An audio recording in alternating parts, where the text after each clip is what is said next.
Give you a 3, 2, 1, you're in. Hello and welcome back, folks. It is draft night, NBA draft night. A little change up. If you're looking at me, you're like, why does Michael have a collar shirt on? I was on the golf course like half an hour ago. So things have happened quickly. I will be eating dinner during the stream, but we got a lot going on. Marcus Smart is now a Grizzly. Kristaps Porzingis is He a is Celtic. not a Grizzly yet. He is Well, on the Celtics as of today. Last chance I get to wear this. He's not gone draft from night, my Victor life Wembanyama, yet. probably 99.99% chance going to the Spurs. Someone bet Woj is not spoiling the picks this year. Rory McIlroy hit his first ace on the PGA Tour. Crazy things are happening. someone bet like Um, $10,000 that Victor Wembanyama would be the first overall pick to win $300. So better hope Pop doesn't troll that guy's bank account. Better hope But so. but really, this draft starts at the second pick. But I guess we probably want to talk more about trades before then. Two Let's do big it. ones in the last 2 days. A couple small ones as well. Denver move up in the first round. But first thing that happened yesterday is like midday yesterday. It was reported that the Celtics, Wizards, and Clippers were involved in a three-team deal, sending Brogdon to the Clippers, Marcus Morris and pick 30 to the Wizards, and Porzingis to the Celtics, and then whatever added salary the Celtics had to go in was not mentioned at that point. Um, but that looked like a for sure trade for most of the day. Then you get to like 10 p.m. Michael was probably already asleep by that point. True story. I was very tired last night. Michael thought the trade was through. I went Thought to we bed. lost I went to bed at Brogdon. 10:45 last night. So yeah, I didn't see anything, bro. I was So not Michael was awake. waking up like, yeah, Porzingis is on my team, Brogdon's off my team.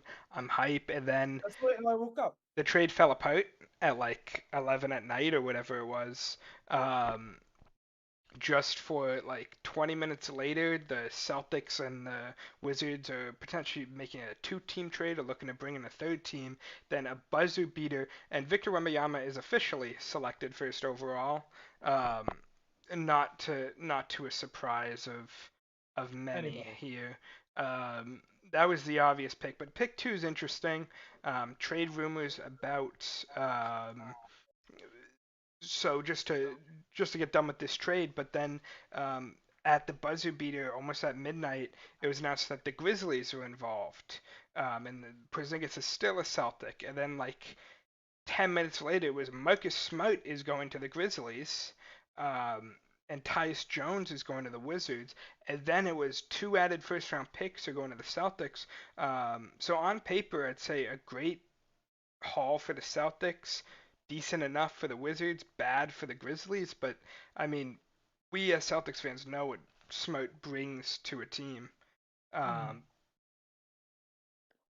so there's always that. Yeah, and it feels Um, like, at least for me, it feels like the Celtics need to make some sort of move tonight because I would Marcus expect Smart. them to, unless they're waiting for their sign and trade. But there were rumors that they were looking to trade up in the top 10 and potentially reunite with a guy who would have his third stint on the team, which pretty obviously would be getting pick 7 and Daniel Tice, most likely for future compensation. I'm not positive. Um, but there seems like there definitely could be a move the Celtics are making, and I don't think they're done for this offseason. Maybe they won't trade during the draft, but definitely using Brogdon picks, maybe granting a sign and trade later once free agency starts. Yeah, I mean, obviously it's really sad to see Marcus Smart go. Obviously, been the pride and soul of the Celtics since really the last 5 years specifically, but maybe the last 7 or 8 years. 9. He's been there nine Yeah, years and brought him to the playoffs every single year. yeah, and he gives a lot of energy. He gives it his all on the court. He's a He's the great only defender. guy on this roster you'd say you can trust to give it their all on the court. Right, and obviously it sucks to see like a guy like that go because I mean he represents Boston. He feels to me like a Boston Celtic, not like a Memphis Grizzly. Um, I I disagree on that just because the Grizzlies have always been the most grit and grind team. This is around the age when Tony Allen, who is probably one of the best, if not the best Grizzly of all time, was traded from the Celtics to the Grizzlies. But that kind of grit and grind attitude has always been that Memphis thing, and whether it was Dylan Brooks the past couple years, obviously famously Tony Allen, Mike Right, Conley. right, right. Now Marcus Smart can kind of adapt that system. Yeah, but it just sucks seeing like a guy like that going. "Oh, we need, hopefully we could make a move for I some think there'll sort of be point guard. another move made by the Celtics. Um, the second big thing to happen was Chris Paul was traded for Jordan Poole and a future first round pick to the Warriors. Two of the best, probably the two best point guards of this generation teaming up. Um, and it's an interesting move for the Warriors. Definitely a final ride type, last dance type idea, I think, where they're trading their young piece they just paid. The Wizards are willing to take on that contract and potentially maybe make him something. If not, I mean, they're going to full rebuild anyways. Um, Now this will be this, but yeah. So Wizards getting younger. Chris Paul off to the Warriors. They're trying Damn, to I push for a forgot to turn off my championship. Shams and Athletic Oh, notifications. did Shams leak? Yeah, I mean, I'm just Oh, trying to you could scroll through because this this is a information. really big pick. First, there were rumors of the Pelicans Do you want wanting me to to scroll trade it so we up. can talk about it or Well, I'll no? talk through it first. The pick is now officially in. I'll talk through it first. So the big things were they brought Scoot and Miller back from multiple workouts. It sounded like Miller was trying to force his way out, kind of Charlotte by leaking stuff, by trash talking Jordan, saying that guy airballed a free throw in my workout or whatever. I don't know what he was really trying to do. It sounded like he was trying to force his way out. Scoot definitely got more buzz in the past. I mean, I'll show I had it being Brandon Miller the whole time until today when it was like, hey, Scoot's more so. So I had Scoot going too. And the other thing was the Pelicans trading up potentially to get Scoot, willing to give up Zion Williamson or Brandon Ingram to the Hornets to get Scoot. Um, which I assume, since Michael's leaking, I would have seen. Woj would have tweeted out if it was a trade, so I assume they picked one of the two, Michael. Am I 2 for 2, or am I already down 1 for 2? Would you pick? I had him taking Scoot. Yeah, you would be incorrect. You Wow, took they Brandon went Miller. Brandon Miller. That is Yep. surprising. And that makes this third pick all the more Oh wait, interesting. hold on. Wait, maybe I'm wrong. Maybe I'm wrong. Hold on. Maybe, Yep, no, maybe. I'm right. Okay. Yeah, so that makes this pick all the more interesting to me. I think Scoot is. I mean, on my big board, Brandon Miller is my fifth guy on my big board. I'm just not all that high on him. I don't think his three ball is going to necessarily stick at that 40%. But even if he can shoot the three effectively, I don't think he Hey, brings enough to I be think more than a role player. Brandon Miller is one of the greatest shooters in the draft right now. I mean, not in the draft. He's one of the best at the top of this draft. The top 10 picks, Yeah, arguably, I depending think on who he's got great goes. But accuracy. Grady He's got a Dick, great history. obviously, uh, Jordan Hawkins is probably the best. There's quite a few fairly good shooters in this draft. But he brings more on the defensive end other than being just a straight shooter. I don't think he Now, will have NBA range, but he can grow into it. how do you think Um, this impacts the what does the Hornets lineup look like next season? Starting I lineup. think they want to bring back Miles Bridges, is the idea. Um, so he'll probably run the three, Bridges at the four, Mark Williams at the five. Then you got like to figure out your two. Rozier for now. Maybe they do something else. So yeah, the pick was Brandon Miller, I think, as it's showing him get the phone call officially. Um, but I Is mean, Gordon first Hayward? off, Is Gordon Gordon Hayward is Hayward there. still? I don't think he's gonna start. They might even buy him out. He's on the last year of his deal. Um, yeah, but I just don't think that's a good pick to me. I think, yeah, you already have a point guard, but Scoot can play off. They can play together. It's kind of that thing you saw the Kings do, where they had Fox, and then they drafted Halliburton, and they decided to go with Fox, and you can always trade one. like they did, and it put him in a much better spot. But to take the worst prospect just because of positional need, I hate in drafts like this. And as I said, he was my fifth guy. I had Victor Scoot, then I had Taylor Hendricks, who is a consensus top 10. I really like his game. I think he's a better shooter than Brandon Miller, more refined, less of a pull-up game type thing. Um, as a pick and pop guy. Um, Less of creation, more of defense. But I have him as my three, then Amen Thompson, not a shooter but an amazing passer. Then I have Brandon Miller at my five. Right. So like I'm not all that high on Miller. I think Scoot is definitely the guy, and it'll be interesting to see. Scoot Henderson and Damian Lillard have had contact reportedly. But if they can get a star for this, because Scoot's here, I mean, the Hornets, I won't say screwing up, but drafting for positional need is very big for this Portland pick, um, because Portland can now trade that, um, and Mhm. really they can start to I don't know, take off a bit in um, having a star next to Dame. It's either that or you're like, hey, we got a point guard now in Scoot. Let's freaking trade Dame. I don't think there's a world where you keep both of them, and what they do here could be that idea. Now, if they pick here, it's not necessarily over. They picked Scoot because last year we saw a couple guys who were picked get traded days after, and O'Shea Agbaji, who was drafted by the Sixers, then less than a week later got traded for Donovan Mitchell. Walker Kessler got traded for Rudy Gobert just because they didn't sign that contract yet. So they do have breathing room into making the deal, and they can figure it out with Dame and stuff. So I don't know if you necessarily see a trade just break the internet right now, or it'll be like in a couple days. But I can't see them saying, "Hey, Scoot, Dame, we're gonna keep them both and try to win with that," because I mean you got a killer backcourt for the future, Scoot and Shaden Sharp. That's really really good. Um, and for the value you can get for Dame, you can get Jalen Brown, R.J. Barrett, a couple good wings to pair with Shaden Sharp.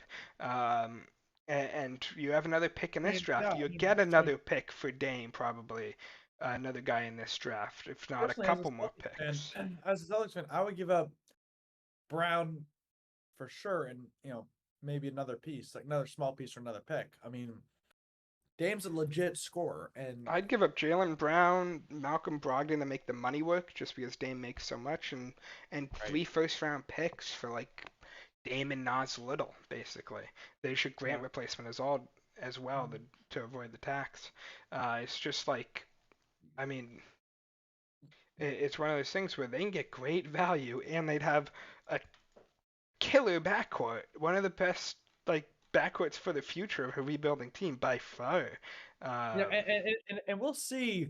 You know, we'll see. I think who is making. Or I think there are a lot of teams obviously calling right now. Yeah, I would love to know and I don't which think they'll teams. trade it yet. I think there definitely could be a trade within the next couple days. I think it'll go one way or the other um,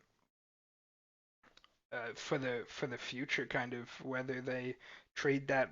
But I just can't see them keeping both. Can't see them saying, "Hey, Dame, we're gonna give you Scoot off the bench, and he's gonna run your bench unit." It's like it's not only disrespectful to Dame to have like that pick and not actually get him a a star next to him. His best star was C.J. McCollum, and you have Right. like Nurkic if he can get back healthy. I mean, he was really. You remember his like bubble and the injury that season as a whole. He was dropping 20 games consistently. You have Jeremy Grant there. Simons isn't bad. He's probably the trade piece you put in, but like you have guys that work around Dame. So it's either commit to that rebuild or trade Dame or get him a star with that third pick. But the pick is in, so of course it's going to be Scoot. I would be shocked if it wasn't, but I would very much still expect something to happen with this Portland team. I can't see Dame. If they want to run it back, I'd say Dame will just request a trade. Um, Like I don't want to run with you trying to bring up these young players next to me. So definitely something. It could even happen later in this draft. Who knows? But definitely a big thing to keep an eye on is that Portland team. What are they going to do? Is it trading for another star or running with Scoot? Um, and as a Celtics fan, I encourage them to do either. I would trade Jaylen Brown for either package. In all honesty. Um, Dude, I'm trading Jalen Brown just to trade you. I just like it's not even that I don't think that the Jason Tatum, Jalen Brown stuff. I mean, it does, but the I just think it's time Supermax, for a new start. just because of the new CBA is so crazy, which is unfortunate because I mean you're hurting players here by not allowing them to go into the Supermax and have multiple Right. players on a It's max. And if you official. do, Scoot Henderson is officially a Portland Trailblazer for now, for now, at least. um, Um, again, you discussed it, Connor, but you know, I feel like if I'm the Portland Trailblazers, right, and you have a generational talent such as Damian Lillard, right, yeah, one of the best scorers in the game, one of the best shooters. I think at this point, with how many years you've had him, I think it's time to move on. The organization has been so reliant on Damian Lillard and I trying to do the agree, same but you've thing. never had a good enough star beside him. You've never had another even I all-star. mean, No Portland Trailblazer but how him. old is? I mean, 32 probably. he's Um, 32, so yeah, what? He'll be 33 by the start of next season. I don't know when Yeah, his he turns birthday is, but 33 on the 15th yeah. of July. I mean, But I mean, do you truly, make a run now while your guys are still young? I mean, He's you don't want to, like, this is a guy who has had countless opportunities to request a trade, and he's chosen to stay loyal to you, hoping that you would get him a star next to him. Like, no. I mean, loyalty-wise, that's who's going to want to 33. sign with the team that I mean, gives up on their guy like that? but Um, is this the right guy? who Dame? Dame's a top five player when he's No, no. Is healthy it and is going. is Scoot Henderson the right guy to pair up with Dame? No, I don't think there's a world where Scoot gets paired up with Dame. I think it's either trade Scoot, trade Anthony, you run Dame Sharp, get a wing, probably players what they're looking at, Brandon Ingram, Jaylen Brown, then Grant Nurkic type lineup, using Scoot and Anthony, Anthony for the money obviously. Um, and if it's not that, you trade Dame and get a haul, and then you have a trio of guards, young guards, that all look like they can bring different stuff to the table. You have Nas Little giving you some good minutes, but not that many young guys. But you have picks, and you're gonna get picks, and you're gonna get another probably close to star guy for Dame or good young players for Dame, whatnot. Um, so really, it's one or the other, to me at least.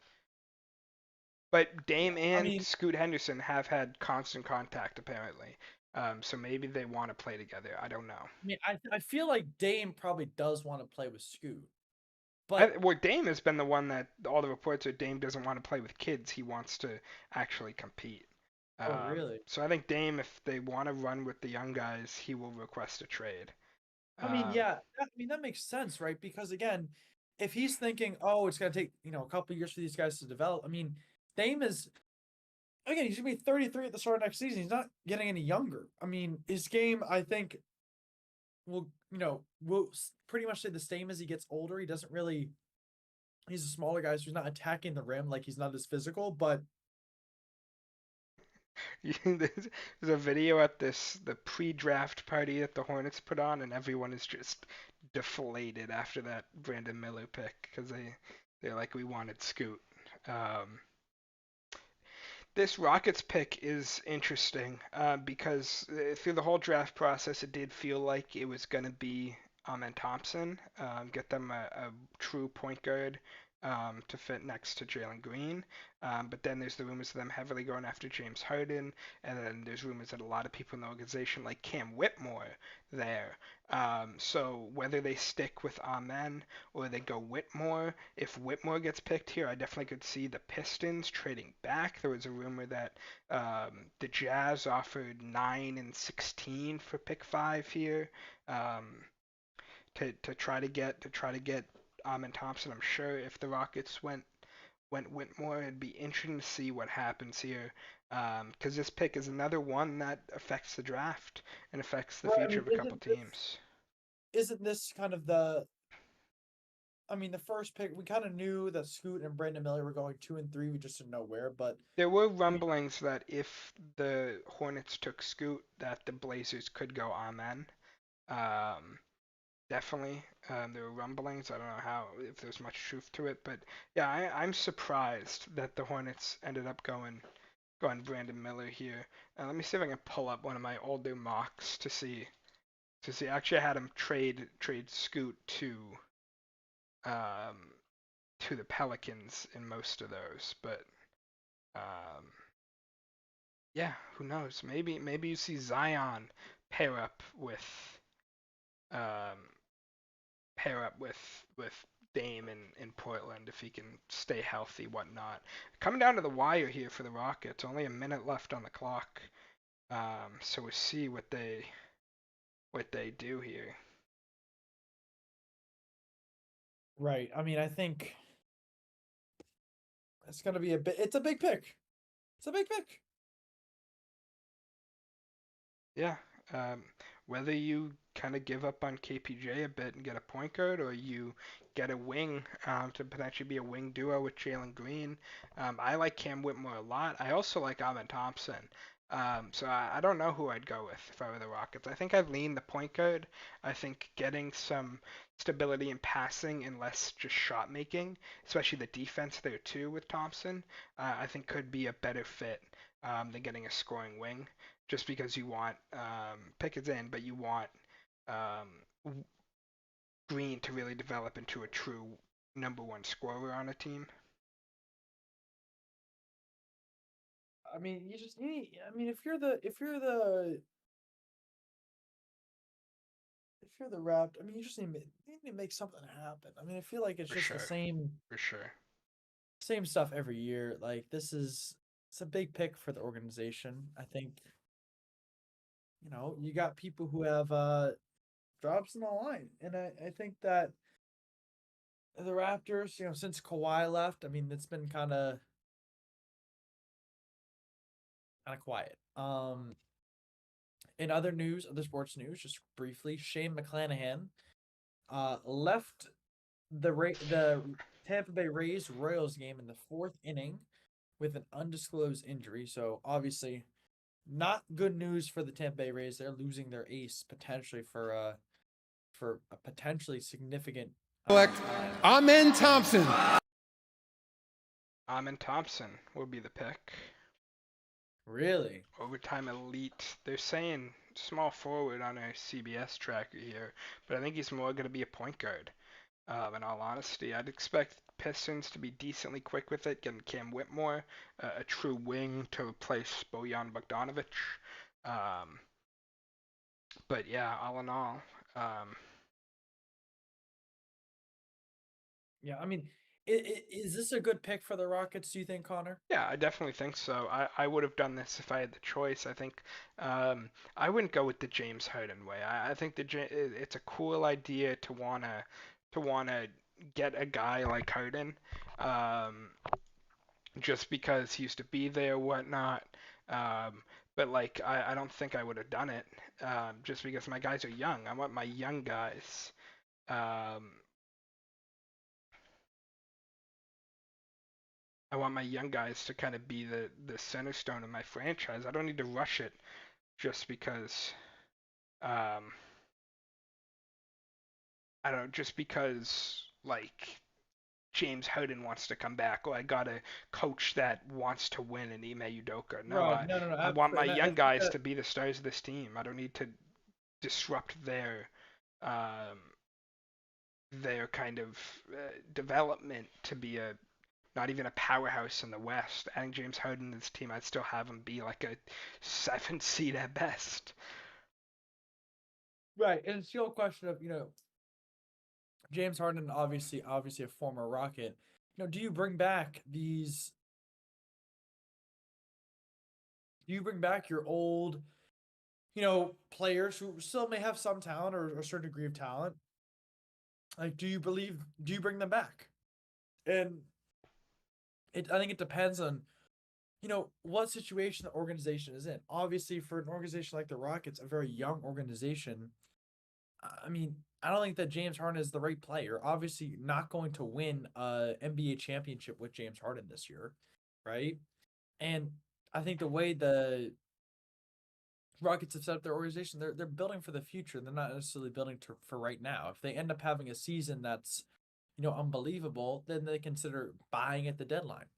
But going into the season, with a team that was one of the worst teams in the NBA last year, you don't go pick up an old veteran player when you're not trying to make a push for the playoffs, right? You do that when you're trying to make a push for the playoffs. You do Yeah. that when, you're the Patriots and you need, your old whatever wide receiver X, you need to pull Gronk out of retirement. You need to do something so that you can bolster your team's chances. But again, you don't do that when you feel like your team is still rebuilding because you're adding extra players to the mix who you're not really trying to grow. Those are more your win now players that you go and get. So, I mean, I think that's my take at least, Connor. I mean, do you agree with that? Is that fair I take? completely agree. I think you gotta just. I, I hate to use this because it didn't really work um, for Philly, but you have to trust the process of your young guys, um, and hope that they can kind of work it out a bit. I'd say, and build their game around each other more so than needing someone to come in and be the star. When you pick Jalen Green second overall, he's had some good showings. Obviously, the maturity's not there, the effort's not quite there, the attitude. But you're hoping Ime Udoka can kind of show some discipline, I guess, as he has shown to completely call out his players and thrown them under the bus in the past. You're expecting Yeah, him he to does maybe do that. That's for to sure. maybe use that attitude to, I don't know, fire them up or whatnot. Yeah, I mean, this is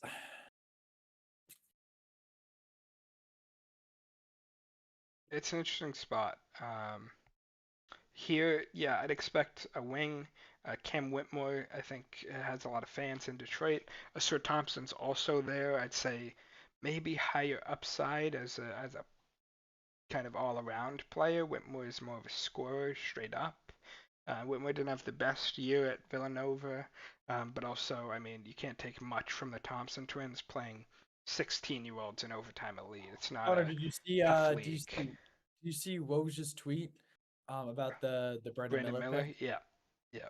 That was funny. He goes, all week they've been in on the Brandon Miller. Yeah, Woj from the all rafters, bro. along they were all in on Brandon Miller, All along. just like Um, they were all in on Frank Kaminsky and were all in on not a great track record for Charlotte at all, really. Um, but all right, it maybe is. it'll work out. Oh wait, no, this is the last pick. Sorry. Is the pick in? I think it is in. Okay.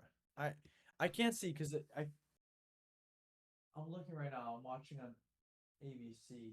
Oh, it's frozen. That's why. The TV's frozen. That's why. Um, but yeah, I mean, oh, sorry, who's up next? The Pistons dropped from the first best odds to the fifth. They have not had great lottery luck, but they did get Cade a couple years ago, so maybe better than most. We'll see. But yeah, Yeah, I mean, this is an interesting pick for the Pistons. I mean, this is one of those so the teams. Obviously, Pistons they have Paolo, go. right? The Pistons go. The Pistons, the Magic have Paula. Oh, Um, Who did the Pistons Cade draft from? Cunningham. Cade Um, Cunningham. the Pistons do actually take Asur Thompson, the twin Wow. of Amen, who had been falling in analysts' kind of draft boards and mocks recently, but Really cool to see these two brothers. They're Right. both very Brothers going humble. back to They back. I mean, seem that's like they seem like great guys going back to back on probably right. the And two of that's the most and that's rebuilding the teams. and that's the dream too, isn't it? I mean, if you have a brother, you both play golf. I mean, the dream is the dream is to get drafted back to back in the NBA. At the end of the day, going 1 and 2 versus 4 and 5, the difference is, razor thin. Obviously a big night at their house. Yeah, It's gonna be a big week at the Thompson house. They're gonna be partying. Listen, I would be for the next week. I'd be throwing celebrations. I'd be partying. I'd be doing whatever. That's an it'll awesome be story. it'll be interesting to see Cam Whitmore's destination. I think I think Whitmore is one that most expected to go in this top five, either to the Rockets or to the Pistons. To see him drop in the Magic don't necessarily need a. I would say they don't necessarily need a wing, more so than maybe a guard, or like a four. Right. No, and I completely agree. But Um, it did sound like the Magic were in on Stuart Thompson as well, because right after he um, met with the Magic, he canceled his pick 7 Pacers workout. He was supposed to work out with the Pacers. So most people thought, hey, the Magic probably promised him at 6, but maybe Detroit said, hey, we're going to take you at 5.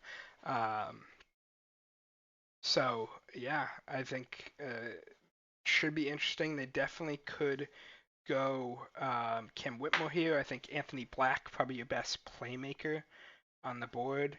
Um, right now in terms of potential point guard, as they've shown a willingness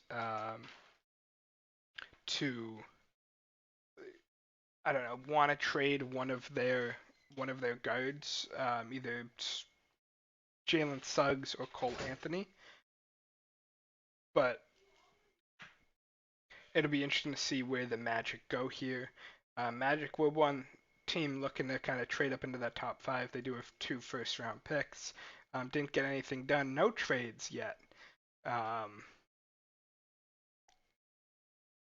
Hey, I'm gonna be right back. I gotta go get some more water. Connor, hopefully nothing big happens while I'm gone. If it I does, doubt it, but I'll keep an eye out. listen, Pick big 7 things could never be a happen place fast, because pick right? 7 They always has happen been when I come right back.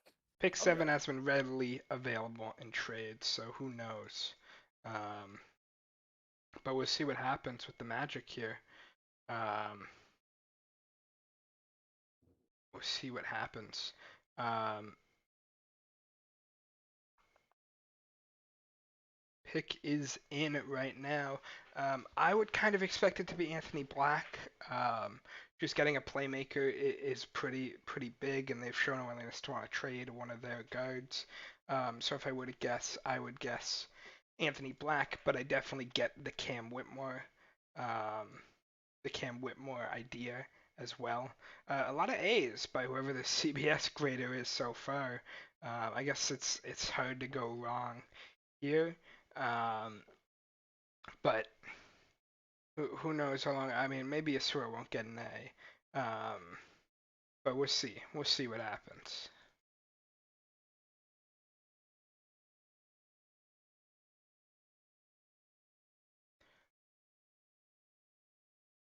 So yeah, picks I'd look to potentially be trading. Definitely 7 with the Pacers.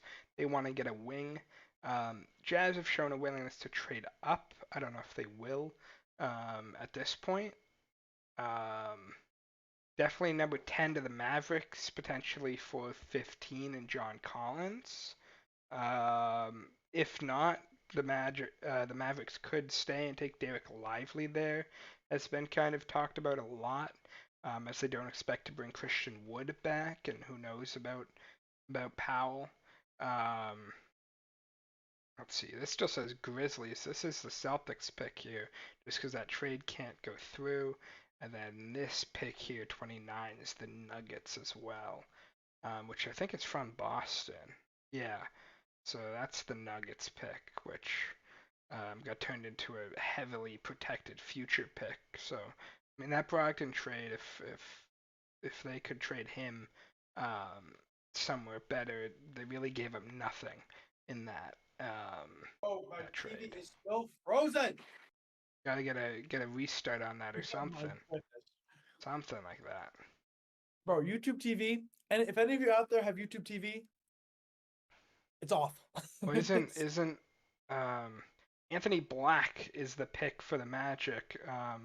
So what that's do you a mean by that? that's a that's a guard. I think I really like Anthony Black. Probably the best playmaker in this draft. His passing skills are through the roof. Defends well. Again, with the other two guards that already went, not a great shooter. Scoot Henderson, really good slasher. A crafty defender. Ahmed Thompson, solid passer. As midi game. Anthony Black, more of a passer, defender, but none of them really have that average to above average 3-point shot yet, which is worrisome in a guard in today's game. But I think there's more promise for them to develop it than there may have been with some other prospects in the same kind of realm to develop, such as Ben Simmons. We didn't know if he would ever develop the 3-point jumper. I think there's more of a thought that they definitely could. Um, they definitely could here. So Cam Whitmore on the board for the Pacers. They were looking at wings. I think Bilal Kulabi was heavily rumored, teammate of Victor Wembanyama. But Cam Whitmore falling to them, they could say, "Hey, that's the wing we want," and they could go for it. Again, Taylor Hendricks, my number 3 guy in the class, 40% 3-point shooter, 3-and-D power forward. He's on the board. I think power forward You think, has been their let me ask you, position of need. do you think that the Celtics would make a move for him? I would love Celtics to trade up to somewhere around here and get Taylor Hendricks. That would be an awesome Oh, fit, Grant I replacement. literally can't watch the draft. I have it up on ABC on my laptop, so you might want to try to I'm pull gonna up one pull of up my those or laptop. This is ESPN. You probably watch it with ESPN Plus. I Um, tried both. They're both not coming up. yeah, It's like awful, dude.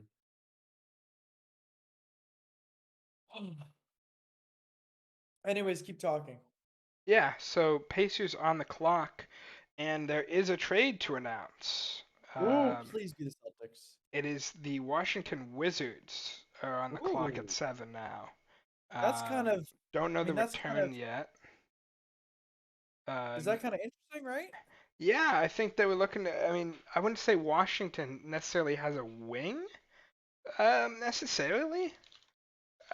This might just be. I mean, they're trading at one pick, so really it could just be, hey, we don't want anyone else to Um, trade up here to get him.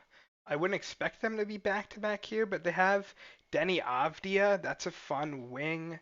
Corey Kispert's obviously still there. Um, Gallinari is there now as a wing. Obviously, Kyle Kuzma opted out. Oh, So I don't know if it'll be for a player. They might have just sent up a future all right, Connor. I'm gonna first. I'm gonna break this because I literally cannot watch the draft.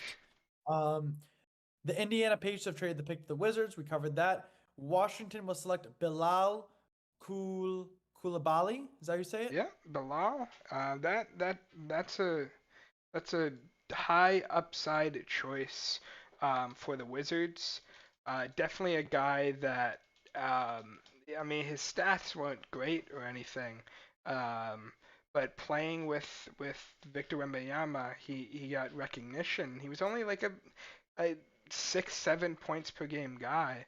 Um, and he didn't really shoot threes, but what you're really thinking here is, hey, this is a defensive monster, and we want to develop him to potentially have an offensive game, and there's definitely promise there as well. Okay, breaking news from Twitter.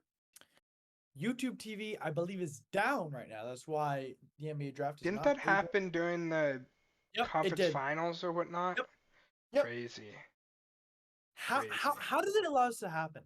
How Imagine does this ha like I'm a bigger basketball fan, but obviously football's the bigger sport. Imagine this happens during the football season. Imagine you're watching like Sunday night for I don't know but which games are it on there, happened but during like it happened during the Celtics. I was watching the game. mean, that's a big game right there. That's a conference final game. I'm trying to watch. This is it's unbelievable. It So really. Indiana just sent 2 second-round picks to lock in Koulibaly. So did Um, they just flip picks? yeah, they just swapped and Okay. got a couple seconds. It was like, hey, we don't want to risk anyone jumping up Yeah, I mean, it's here. not. It's not. It's not a bad move. I mean, you're trading up one pick to get the guy you want. I mean, listen, I understand it if you feel that there's pressure from other teams to trade up to that pick to get the guy that you want. And that makes sense. I think that's very So reasonable. Continue. Sorry, I literally cannot watch the draft. So I would guess the Thunder probably wanted to trade up. They had been heavily linked to Koulibaly. Um, and it was kind of like, hey, we kind of want to pick around here. Do you have anything to offer us to keep us there? Um, so the Wizards kind of said, hey, just take some seconds and we'll lock him in, so you don't gotta think about any other offers really. And they just kind of locked that in by making sure a team like the Thunder, who had been heavily rumored, and probably a couple other teams. I mean, the Thunder have 50,000 more first-round picks to trade from forcing their way up like they did last year. Um, but yeah, the Wizards are selecting Jerace Walker here, um, who Hunter, is what if the Celtics do get the guy that you had going he's three not overall? dropping it. I didn't have him going 3. He's third on my big board. Well, Um, third on your big board. but Connor, can I ask you a quick question? yeah, Brian Windhorst seems to have been on the money a lot recently. What's going on with that? I don't know. He just throws out random stuff, and with one thing hits the wall, or one thing hits, and he runs with it, type of thing. But there's a Right, right, lot that he says that aren't great either. right, right. Um, but yeah, Jerace Walker, who had a solid showing at Houston, um, definitely more of a 3-4. Um, Wait. Sorry, I haven't seen the Washington pick. Who did they pick? Jerace Walker out of Houston. Grace It Walker. is the Pacers pick because Grace they Walker. swapped. Okay. But I mean, he had a 34-35% um, like what was he 30 I think it was like 35% from three. Um, uh, and he kind of was solid. He was a good kind of defensive guy, a decent prospect kind of. Um, I don't know. I don't love the pick. I wasn't huge on Jerace Walker. Um, I thought definitely were players at the forward position above him. The Jazz now, um, who were probably wanting to trade up to 5, potentially to get Whitmore. I'm not positive, but had Whitmore drop. Um, and if you want Lloyd to kind of, I don't know, Wait, so uh, who are the Sorry, who's picking at 9? I just forgot. the Utah Jazz. Who are the Jazz? Who are they targeting? I Who would would they be? guess. I mean, they need help at every position. I Well, was thinking a guard kind of player at some point, but I had him take Jerace Walker here because I thought he'd fall to them. But a player kind of like that could be a Cam Whitmore. Um, Still here, Taylor Hendricks, my guy, who could probably fit decently well next to Lloyd. They're kind of similar in that regard. They already have a center, so I'd say look more for a wing or a point guard. I don't know if I'm reaching on a point guard at this point, on a Cason Wallace or on a Nick right. Smith. So I'd say Is that because point guards are less I just point think guards I are mean less there were point valuable? guards there are 3 point guards off the board really. Oh, Um, okay. So all the it's best just a ones. drop. You think you were probably hoping that hey maybe Anthony Black gets down to us we get a playmaker um, or whatnot. But like as a whole, I'd say uh, I wouldn't reach on a point guard here. I'd get a wing. I'd get a Cam Whitmore to play next to Laurie. Um, so it should be interesting to see what they go with here. Right.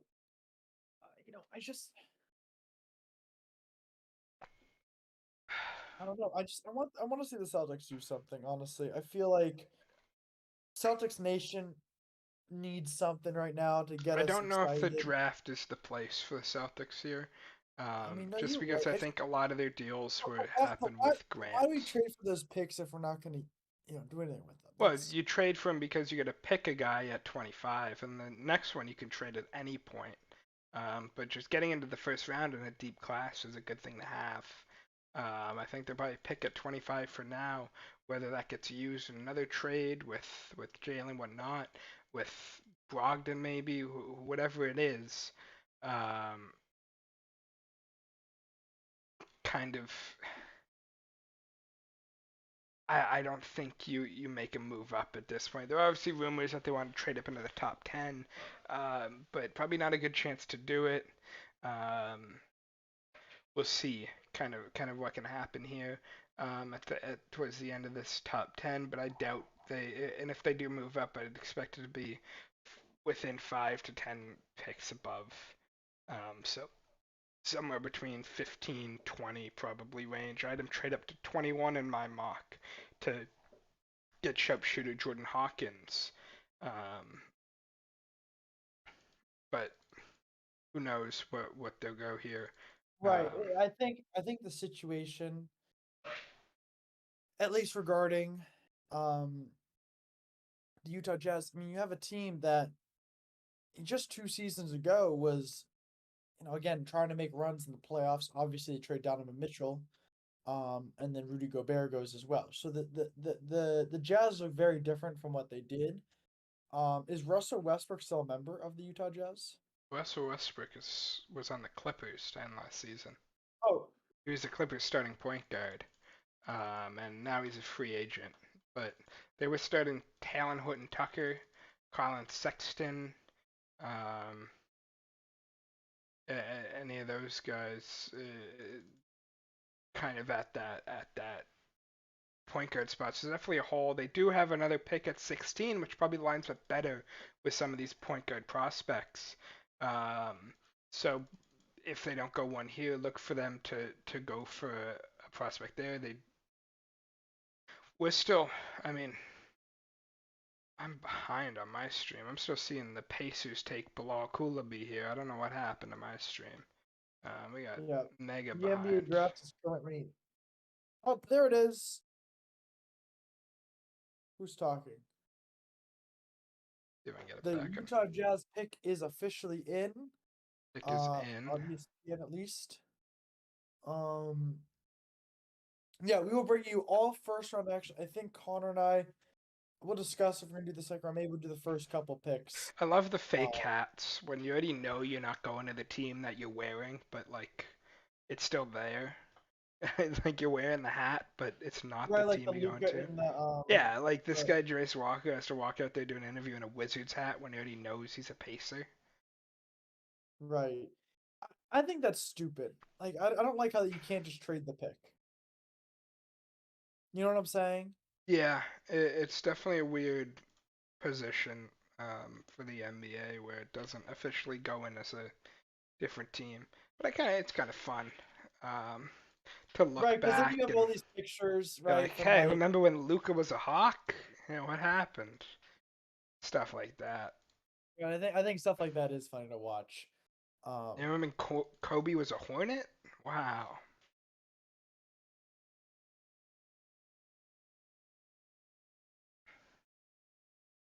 I'm not seeing anything right now. My screen's black. So if pick gets announced, you can announce it, Michael. oh Um, my goodness. I'll tell you who the pick is, and Connor will tell you everything else.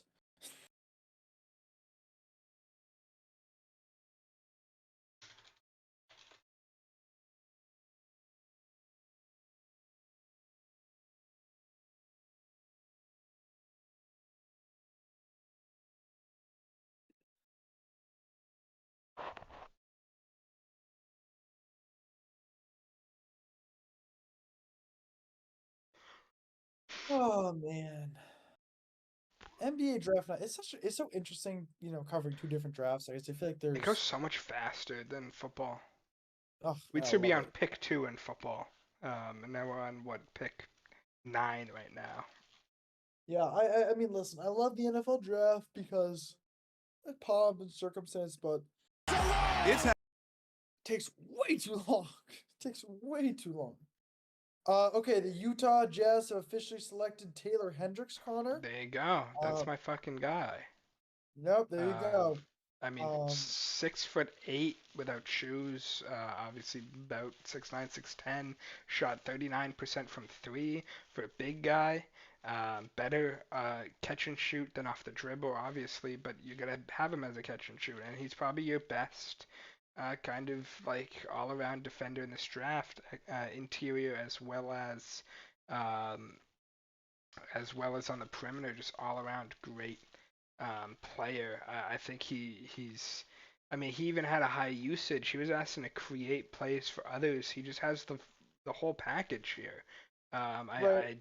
So I think the discussion now comes to where does Cam Whitmore like where is his destination, I Connor? think it could be right here to the Mavs if the Mavs don't plan to trade this pick. I think they were looking for an NBA ready guy that can give them some buckets next to Luca, and I would Right, rather and Cam Whitmore than John Collins. You know. now does Kyrie Irving stay a Maverick? Is he a Maverick next season? Do you think? I think he is. I think Kyrie Irving is not going to get a max from anywhere else, and really they can. I mean, I would say that they can offer him the max. They have to offer him the max because they've traded stuff for him. They can't just let him Right. walk. So he'll get too big of a contract, and he'll be in Dallas, and they'll have potentially Cam Whitmore. Maybe they trade it, whoever next to him. But yeah, they no real big trades yet. No player involved trades yet. Just a little pick swap. Um, Right. And I think what you said about Kyrie is correct. What we talked about this when the Mavericks made the trade. Um you are committing yourself by by giving up all this stuff to Kyrie Irving, right? And if you take Kyrie Irving, you have to resign him. There's no if you don't resign him, you've given up all of that for half a season for a player who took you out of the playoffs, right? And that's essentially what happened. So I do agree with you. I think that there is no option but for the Mavericks to re-sign Kyrie to whatever they can, because at the end of the day, if you don't resign him, if The he doesn't Oklahoma make, City Thunder has traded up to pick 10. there you go. Be Yeah, interesting I to mean see if they they gave have a so much player. draft capital. I mean they have But if I'm the, do I care about draft capital if I'm the Thunder here? Um, no. I mean you don't use that draft capital to get the yes, players you you can want. use that draft capital in another trade, of course, but it'll be interesting to see what that compensation I mean, do you think is. Cam Whitmore is the type of guy that the Thunder would want? I feel like No, I don't know. no, It right? doesn't Because make that much sense. They they could don't be need an going NBA Derek grade. Lively, getting a big to pair next to Chet.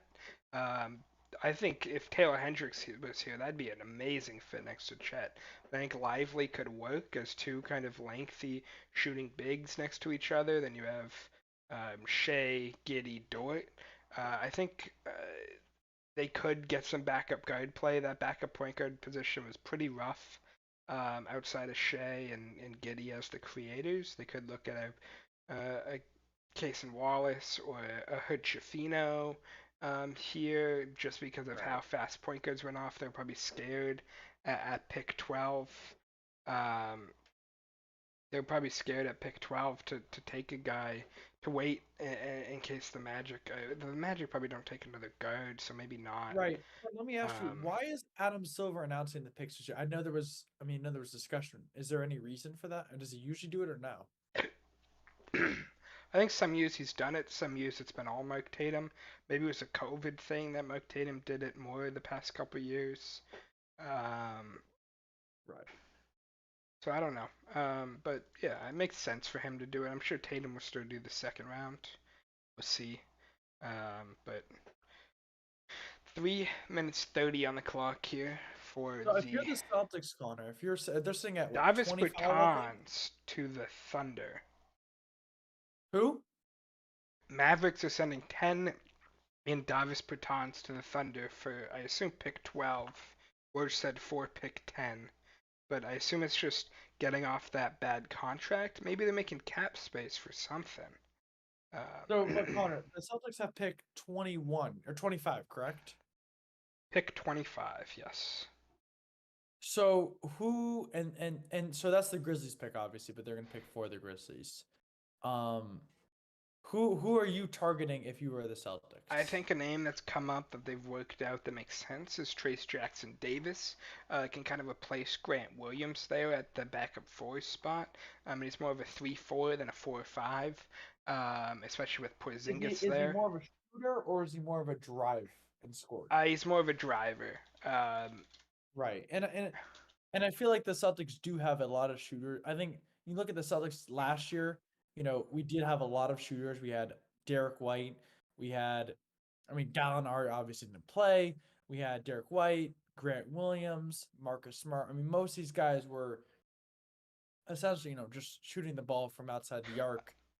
So I feel They like are saying he has been shooting at workouts. He didn't shoot very much at all at Indiana, but he's a solid passer, solid driver, good defender. And I think I right, as think you said, it sounds like a very good replacement yeah, for and he's NBA ready. He's 23 years old. He's kind of ready to play immediately, make an impact. If you get a sign and trade kind of um, sign and trade Grant Williams, maybe for guard, something like that, or trade something for a guard. Dallas is getting a traded player exception um, in this, so that's 17 million to get someone. Name that comes to mind that they can take in a TPE that'll get around what Davis Bertans gets is Grant Williams in a sign and trade, which has been heavily rumored to the Mavericks. So look at the Mavericks for potentially taking in Grant Williams in that traded player exception. right. OKC takes Cason Wallace at number 10. Connor, what do you think of that pick? Is Yeah, that they're a getting good pick? backup guard play for sure. I think it was definitely an issue last year for creators. Um, I think he's a great defender. Um, he really showed out last season in a not that great Kentucky team, but I mean he's a guy that I mean if I were to project him as a player, I would say it's Marcus Smart. A solid size, really good shot blocker as a guard. He kind of controls the defense. He can play on the ball as a kind of a passer. He can play off the ball as an off-ball screener. He has some post moves. It's very Marcus Smart-esque, kind of what he can do. Um, I think he would definitely provide them something on the bench that they didn't have, and another defender there is good. I think he'll make an immediate impact on that Thunder roster, because I mean they had Trey Mann who wasn't much more of just a pure shooter. Isaiah Joe shooter, Aaron Wiggins shooter, Ousmane Deng So, Connor, shooter. let me ask That's all they you. had. Yeah, Connor, let me ask you a question. Um, in regards to the trades, are the trades valid after the draft? Is that how that works? Yeah, the trades will go through officially after the draft. Right, and With that is only unique to the NBA, isn't it? I mean, the NFL obviously does not do it that way, but I don't believe the NHL or well, you're not MLB. trading the pick; you're trading the player Right, who has not signed their rookie contract yet. The right. rights to the player. You can trade draft rights. Um, I'm a Case and Wallace guy for sure. Um, I did have Koulibaly falling to the Thunder, and I think that was the main target. But I had Case Wallace going to the Jazz as kind of their point guard there. Maybe they were hoping he dropped to 16. Once again, the Magic here.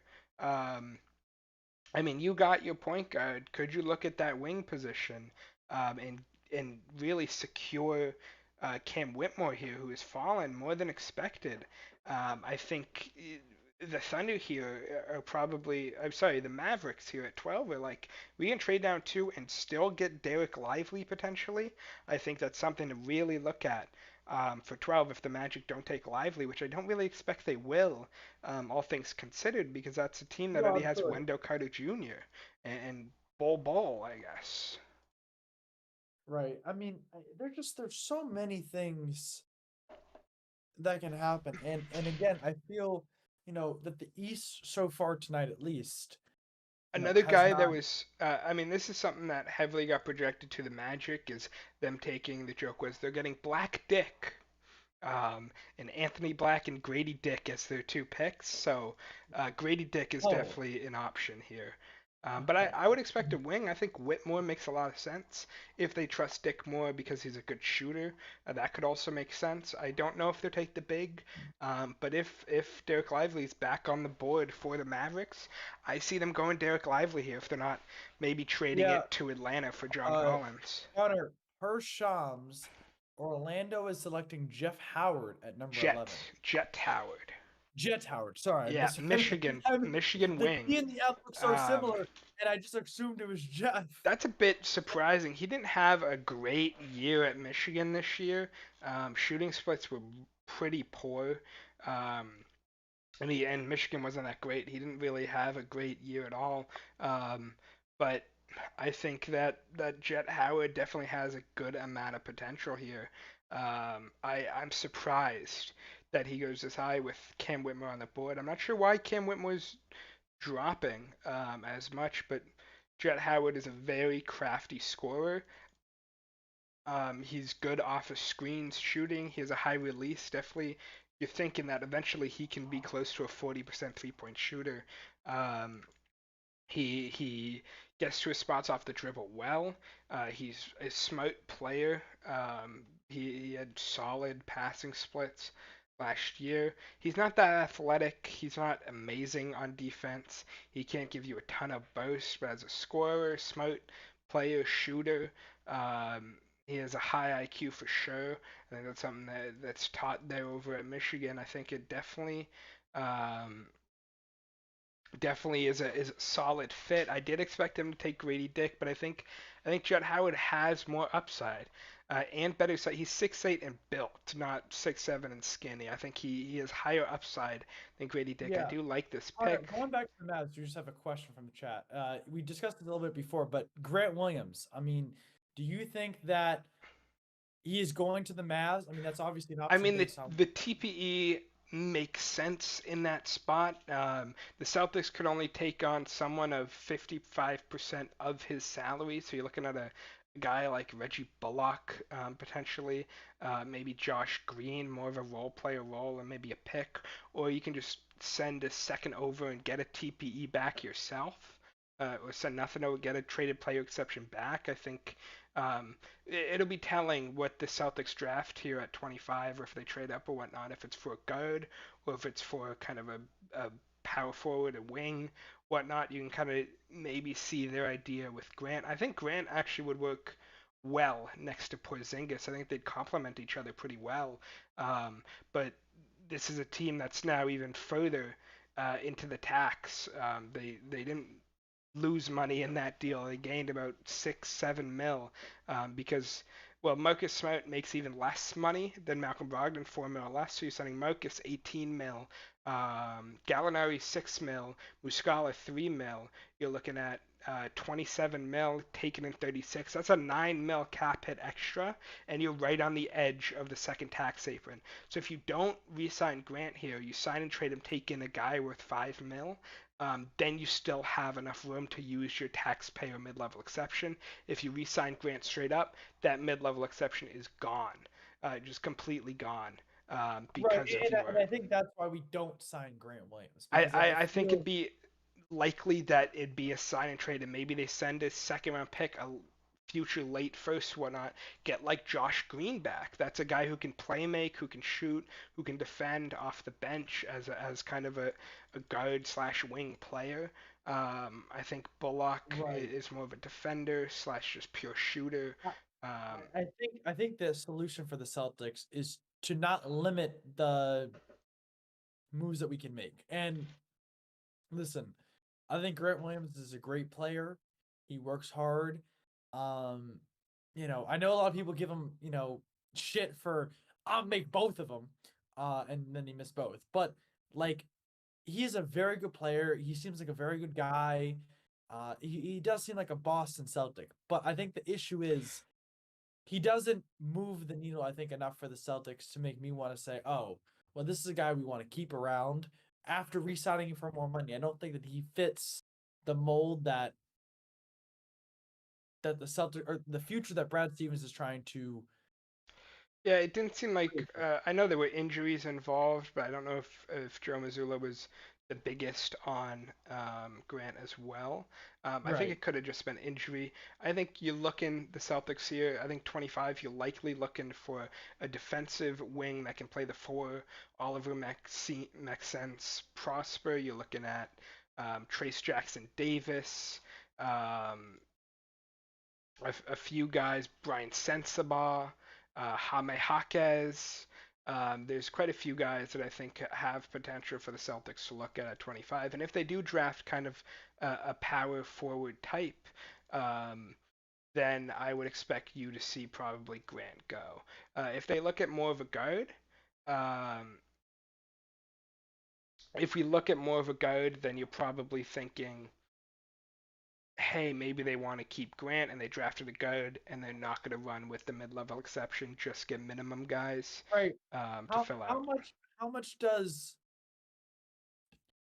how much does Grant Williams want though? Like what does he I think want? the expectation is somewhere within 14 million a season to 18 million a season, um, which will put him like in the realm of guys like Davis Bertans got a few years ago, but more like guys who signed recently, kind of like OG Anunoby, Colin Sexton, um, Jonathan Isaac, Bogdan Bogdanovic extension, Kevin Herter's extension, um, but Kevin Porter Jr.'s. A few guys that you think, yeah, he's probably better than a few of these guys, probably worse than a couple, but in that range of high-end role player starter potentially, like a All right, role Connor, it player has been starter. reported to Shams that the Dallas Mavericks have selected Derek Lively the second with the number 12 pick in the NBA draft. They do not trade again. They will make the pick. That And makes a they will lot get of Derek Lively. sense. Yeah. They went down two spots, still got the guy they wanted there for the Right, and Mavericks. that's completely set. They don't want Christian Wood back. I think this is a really threatening pick and roll option for Luka, either to pop, he has a three ball, or to roll out of the rim. Really good paint defender. I'm a Right. big Now, Derek let me ask Lively you, do guy. you think that this well, I mean, Luca's usage rate is still through the roof. I mean, unbelievable how much he's used. Do you think that this Derek Lively pick will um take some of the brunt of the load off of Luca, or do you think that this I think he's more a guy that plays off Luka.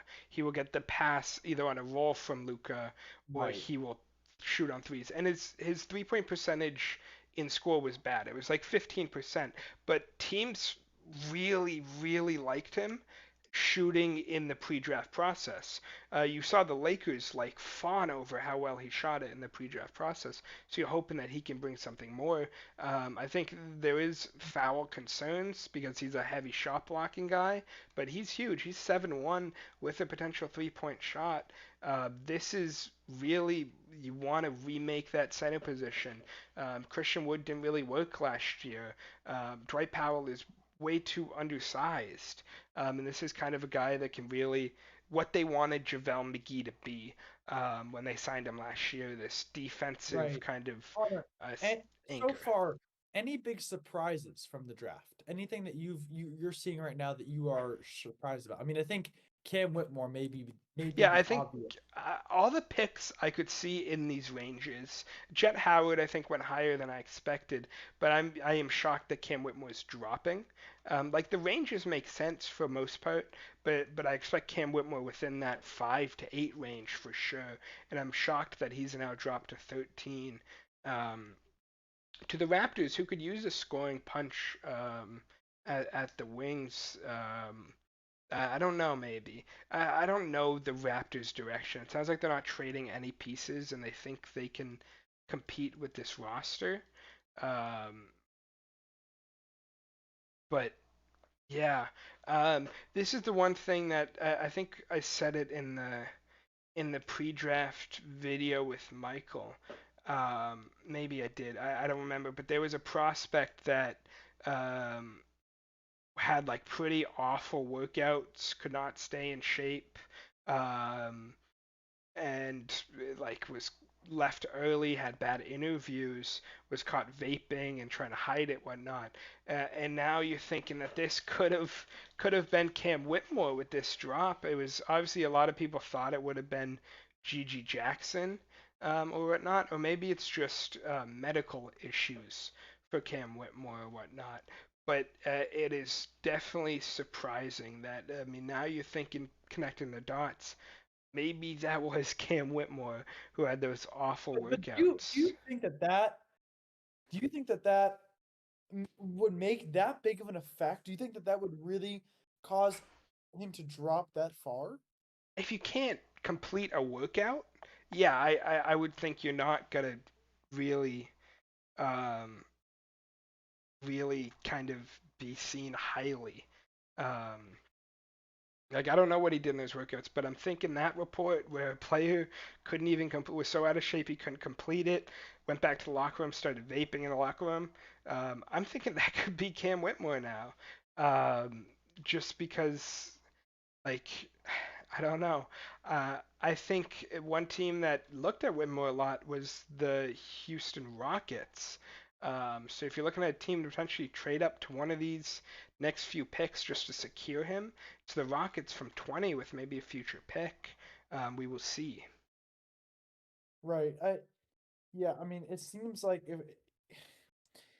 if Cam Whitmore, if he was the player who was not able to complete a workout, um, I don't know if that is. There were rumors that he had bad workouts, and a completely other rumor that a prospect in the first round had this happen that could push him all the way out of the first round. Um, so who knows if they're connected? If it's a different player? A lot of people thought it was Gigi Jackson who had fallen far on draft boards, but there's potential it was this as well. Who knows?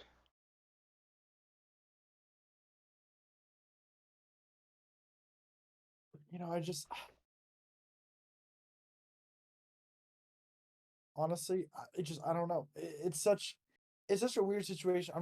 I've never been, I think, as intrigued to watch a Celtics draft as I think I am tonight, just based on everything that's been happening recently. This feels like a very important next few weeks for the Celtics, but depending on what they do.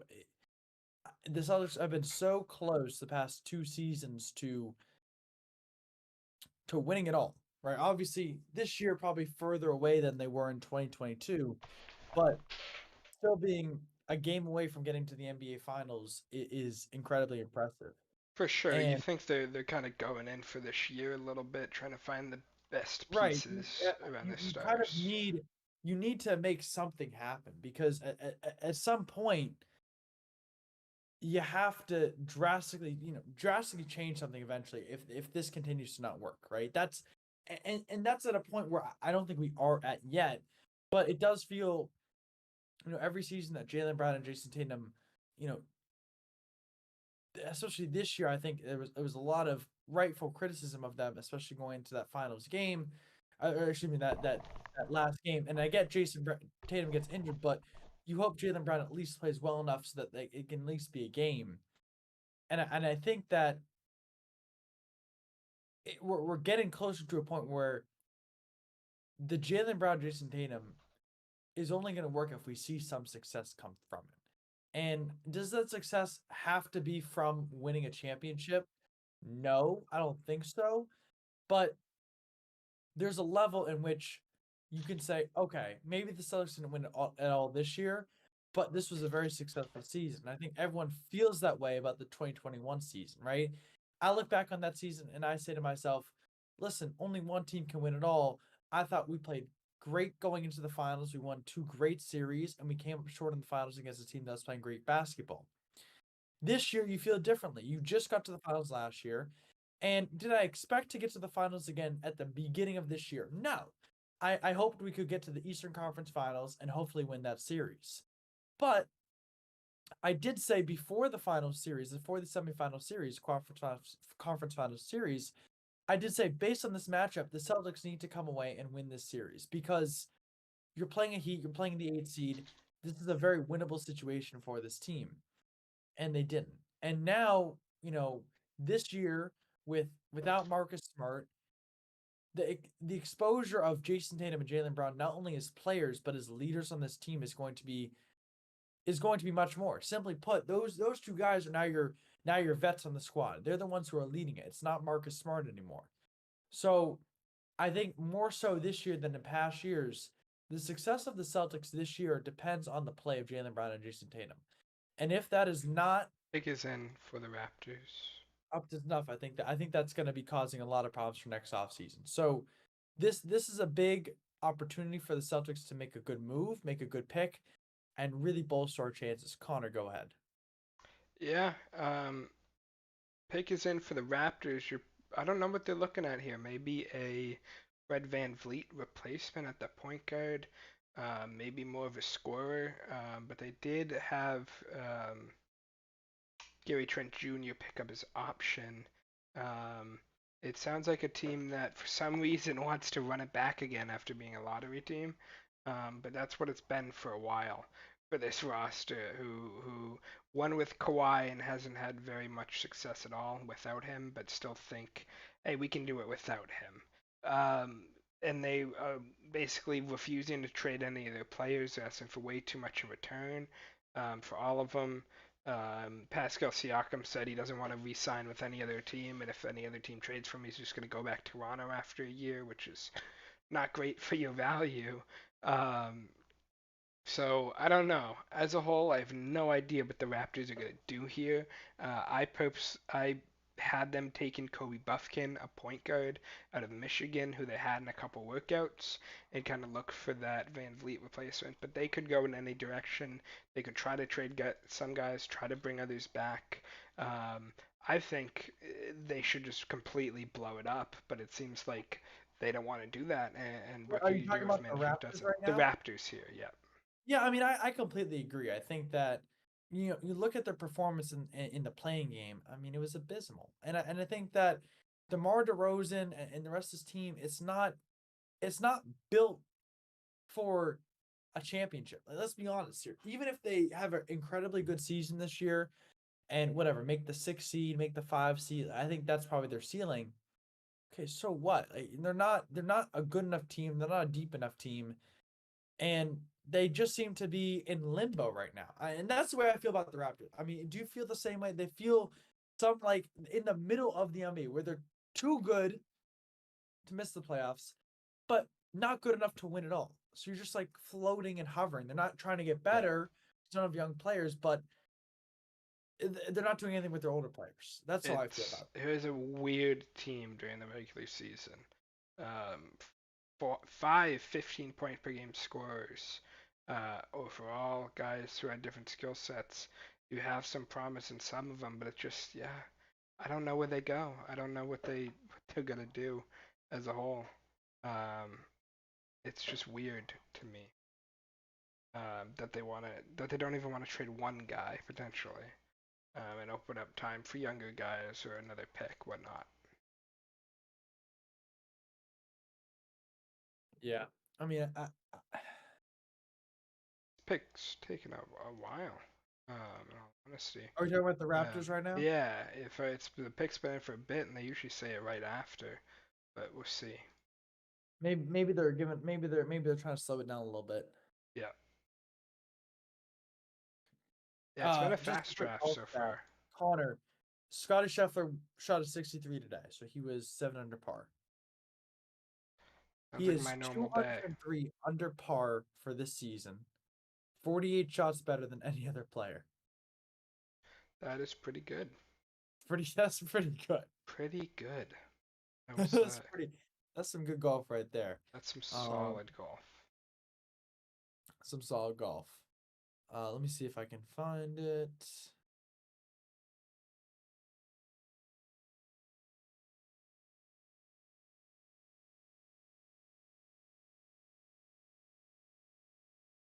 Yeah, nothing has been announced even by There you Sean. go, Grady Dick. That is a Right? horrible suit. Oh my lord.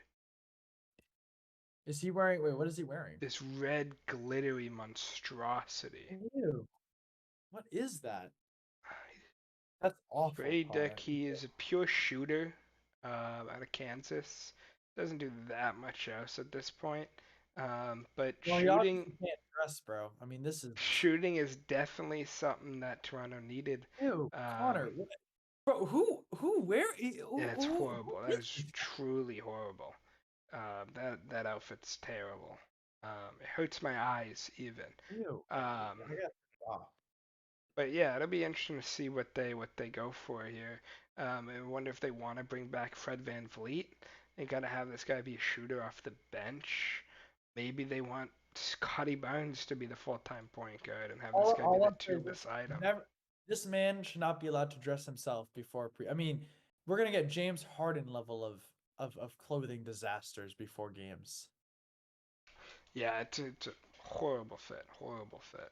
I mean, at least he got the red right. I mean, at least he's going to the Raptors and wearing red. But imagine if he was going to like the Celtics or something like that. I mean, he never would, but It's just I mean, he's an ugly 40% from suit. beyond the arc. I mean, Yeah, he's a shooter. really good. He's a good shooter, but does this move the needle for the Raptors at all, Connor? Like, not for me, right? Does this make them a championship team or even like a significantly good playoff team? No, right? I don't think this moves the needle enough. I mean, they definitely could be a lower seed in the playoffs, but But what? I don't think But what this does that get you? I mean, this this team's year I not think more than others close we've to had eight contention. seeds do stuff, but no shot next year we're gonna have eight seeds be doing the same thing that they were doing this year. It's just not gonna happen. I don't know. I don't. The fit doesn't make that much sense for me. For the Raptors, I think you Okay, got to well move the on from Pelicans on the someone. clock. I'm just gonna step away just for one more Yeah, minute. Um, Pelicans were rumored to want to trade up into the top three potentially to get Scoot Henderson. Still a possibility, but I don't know. Um, it'll be interesting what they go for. I think point guard makes a bit of sense in that sense if they're looking at Scoot to replace CJ McCollum down the line. Um, just to fit with their guys. I don't know what is going on with Zion at this point. The reports, like Windhorst said, he doesn't think Zion plays another game for the Pelicans. Um, so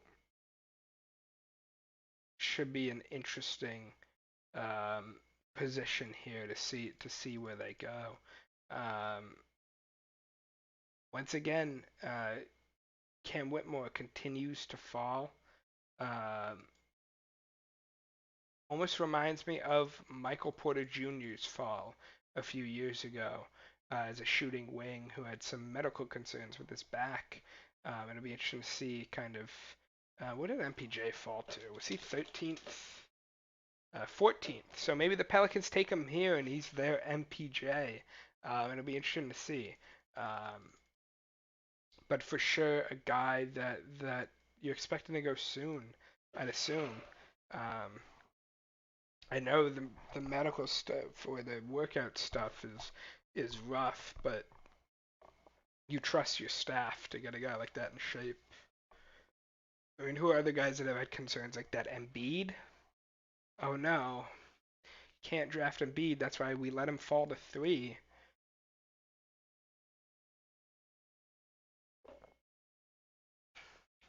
Sham says the Mavericks are active in the trade market to use their new. Oh, and he deleted it, but he was saying they're active trying to use their exception to acquire a player um, for a current or future pick. Current pick would mean that pick 12 of Lively, who can definitely provide some value that I think teams would have interest in. It'd be interesting to see if they can get a deal there. Um, 17 mil though, who fits into that?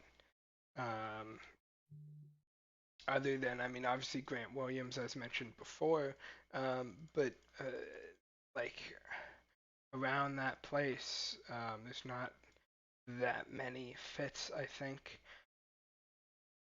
But we'll see what they do with that traded player exception. New Orleans Pelicans going here. I'd say it's if they're not going point guard, it's got to be a wing. I had him pick Jordan Hawkins in my mock. Actually, I don't know about this mock, but in my last mock I did. This mock I had him go Nick Smith because I didn't get Scoot. So if they're going guard, I could see them going a high upside guy like Smith, who I'm actually pretty high on. But I think Jordan Hawkins was in a few, but now that Whitmore's fallen, it definitely could be Whitmore if they're not as concerned. I mean, they already have Zion, so you might not want to take another guy who's not Right. finishing But workouts here. But Connor, that's the question I was just about to ask you. There have been a lot of rumors recently about Zion as to whether he's going to stay a member of the Pelicans. it What are your thoughts on it, and what's been going on? Just it update us. doesn't sound like they want him to stay. That's my reading at least. I don't actually know completely. But if I were to say, it sounds like he's probably not sticking here. Um, they may just run with it at this point. I think is definitely a decent possibility. You just hope he's back. But it did sound like a lot of things did not expect him to be back. A lot of sources. Pick is in for the Right, and, and Pelicans. and from the reports that I saw, it sounded like Brandon Ingram um It, was the guy that everyone wanted. yeah, I think it was that the Hornets preferred Brandon Ingram and the Trailblazers preferred Zion. So now that the Trailblazers have three, it could be a Zion trade there. I think definitely has some So possibility. so why is what's the issue with Zion? I know we've talked about it a lot, but what are the issues with He him can't right now? stay on the court. He's not been able to stay on the court at all. Um, Is this due to injuries? Is this due to weight? What do you I think is I due to? think it's due to injuries and then him setting himself back with the weight because of those injuries. Um, so yeah, I think it's but first and foremost, I think it's all been injuries, leg, Right. ankle This, injuries. if Giannis continues, or sorry, not Giannis, if Zion continues to, the selection is here. Connor, I don't know if you've already announced it. Not yet. Jordan Hawkins, best shooter in the draft. Jordan Hawkins. Carried Kentucky to a chip. Um, I had him mocked here in multiple mock drafts for the Pelicans. It just made sense.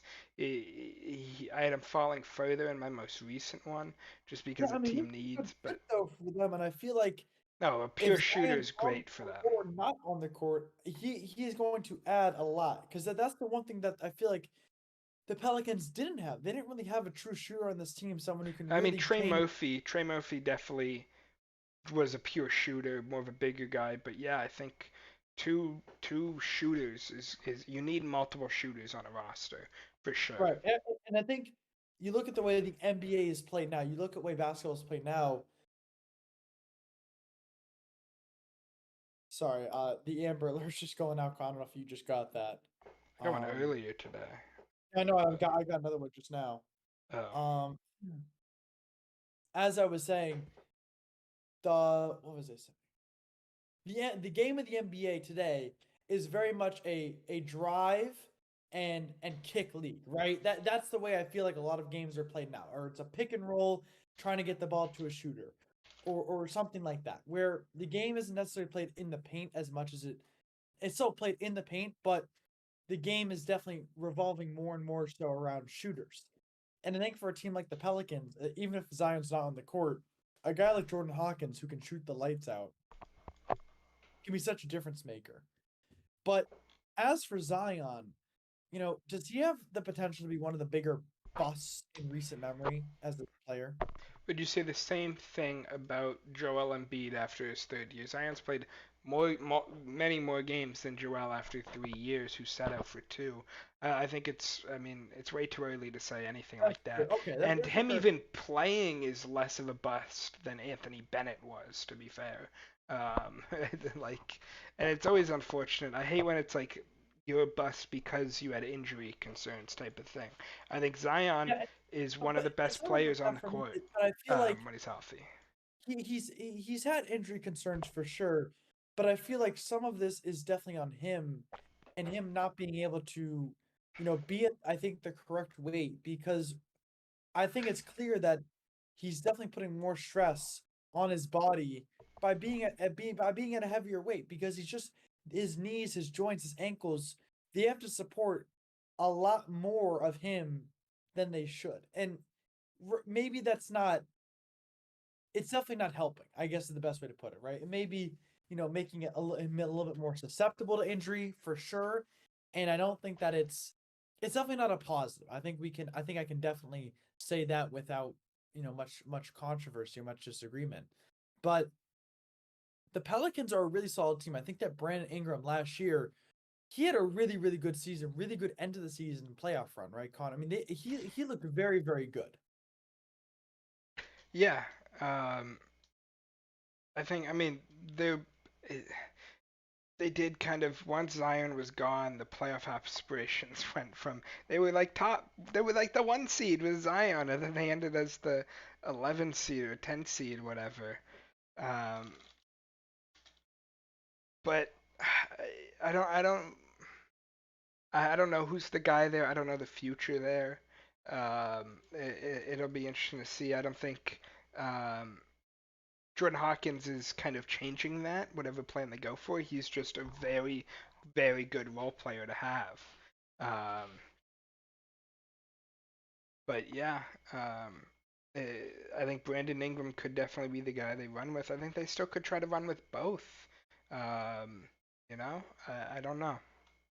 Do you feel that this is a crucial year for Zion? Do you think this is Oh a big yeah, year I for think him? I think you have to show that you can stay on the floor, even if you kind of take it back a bit in games, um, in terms Right. of what you're able to How do. how many games do you think is kind of the minimum that Zion plays this season? I think for him to have promise, you want him to play over half. I'd say 50. I'd want him to play 50 Yeah, plus I was games. thinking 55. That was kind of my number in my head. You want him to play 55, 60 games, like a significant portion of the season. Guys are going to miss games due to injuries, and maybe Zion's going to miss some more, but he needs to play a significant portion of games. Because if you have him going out there playing, 45 games, like it's too inconsistent. It's too how do you build a roster? How do you make a team function the right way It's when tough. you don't know if your best guy It's for t- is going to be playing or not every night? I Yeah, think for that's him to, I mean, he had 61 last season, which gave you promise, and they were solid. They made a bit of run. They did the trade for CJ, whatnot, and then this year 29, and he was really amazing in those 29 games. But yeah, if he can't keep it up, it's a worry. Pick is in, and it is Kobe Buffkin, point guard out of Michigan, for the yeah. Now, do you think for the that he is Hawks. going to be a backup? Is he going to be Oh off the yeah, bench? I think a big area of concern for the Hawks is no ball creation off the bench, and those Dejounte Murray lineups aren't exactly huge um, and whatnot.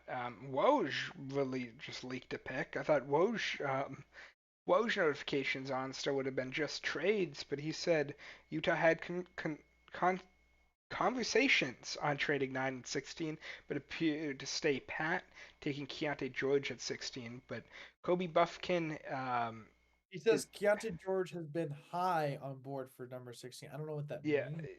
high on their board, I'm sure. Um, I think the Pistons were a team that were looking at Keontae George a lot. I thought if the Jazz did trade up to 5 and got 9 and 16, I had Keontae George going 16 and a lot of mocks there. Right. Um, But back to Cody Buffkin really quick. Um, bench scoring, obviously, a big Yeah, need. he wasn't a huge scorer, but definitely a smart player. There's not great shooting guards in this draft at all. He's young. He has good size. He's 6'4". Is He's there, fast. He Connor, is, is. is there is there any concern or slash need in in Atlanta do you think to maybe take some of the ball out of Trey Young's hands at some point? I don't know if it's that. I think that there have been rumors that they're willing to trade DeJounte Murray again. I think Trey Young's usage, he works better with the ball in his hands, but as an off-ball shooter, it could also work. I think that Buffkin you're going to see just be a pure guard off the bench because they had like Aaron Holiday running guard off the bench or Bogdan trying to run the point, and that just doesn't work. Um, just doesn't work at all. So I think that as a whole, I think you're just looking for bench production, and they may just stay pat with their team and just have him run that bench unit, get downhill, find guys like Jalen Johnson as a shooter, Sadiq Bey as a shooter, Onyeka Okongwu as a driver, just because um, Bogey is so much better as a off-ball player. He's a very good shooter. Um, Almost a 15 point per game guy off the bench. Um, but as a whole, I don't like him creating. The DeJounte Murray lineups were not working last year. So yeah, I think overall you're just looking for a bench guy. A good defense and solid size on defense. Reminds me a bit of a Malcolm Brogdon type, C.J. McCollum type, um, in terms of what he can do. Well, Get hopefully he doesn't downhill. get injured right before the playoffs then. Yeah, during the playoffs was Brogdon's. So yeah, Jazz on the clock Connor, what taking is Keontae George. Connor, what is up with Brogdon, by the way? What is going on with that? So the reason he wasn't traded yesterday for the Clippers is they couldn't get a medical evaluation fast enough, and like the Celtics and Wizards has had that strict 12 a.m. deadline. So Brogdon, he's expected to be ready for the start of the season. Is the expectation? They don't know whether or not he needs surgery yet, whatnot, which is odd. But definitely still should be tradable if teams can get their medical staff to look at him. Um, Overall, I think yeah, it's something that I would expect him to be traded. Yeah, I mean, so who becomes the primary ball handler for this? I mean, do you think we just get someone else then?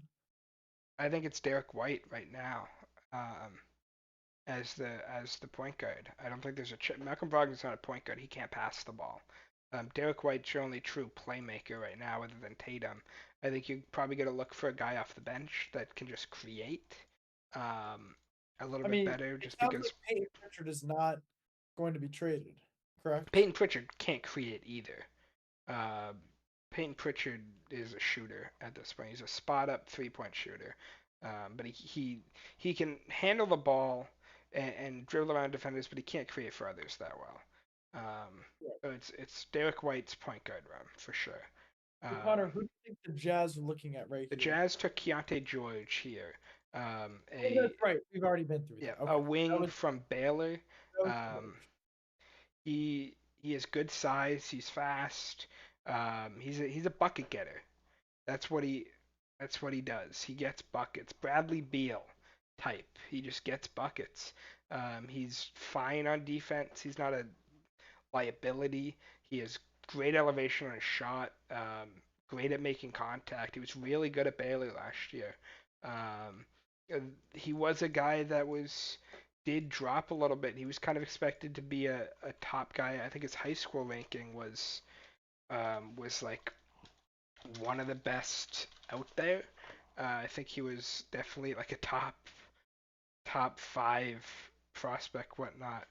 Um, the number 9 national prospect, best shooting guard, 5-star of his class.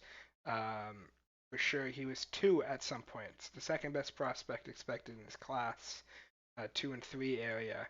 Um, so a guy who dropped a little going to at college, but he's definitely Connor, shown to get buckets, and he can do that at it an was NBA just level. it just came up on ESPN that Victor Wembanyama was the second oldest or second tallest player to be drafted number one of all time behind Yao Ming. I'm just wondering Sense. how good was. I mean, I was just like I've been looking at his sets. I mean, obviously Hall of Famer, Yao eight-time Ming All. was I mean, was he like really, really? I mean, I didn't know. I guess I thought he was good, but I didn't know how good he I mean he was. was a really good post scorer. He shot the free throw well even. He scored at a high level, was a solid rebounder. It's just he was always injured. And it cut his career so short. Right, because he only Um, played. Right. but Yao He only played- averaged 25, 10 with 2 blocks. Like that's a lockdown center in the paint. He said Shaq said he was the only guy who could guard him. You know, um, And that's saying something right there, because Shaq's pretty the Los unguardable. Angeles Lakers are on the clock. Cam Whitmore is here, taking kind of a guy that everyone else sees as a dropper. Is definitely a Lakers thing to do, because it appeases to the fans. And that's all that front office cares about. Um, so definitely a potential. We'll see what the Lakers go for. They still could trade this pick. Lakers looking for help anywhere, really.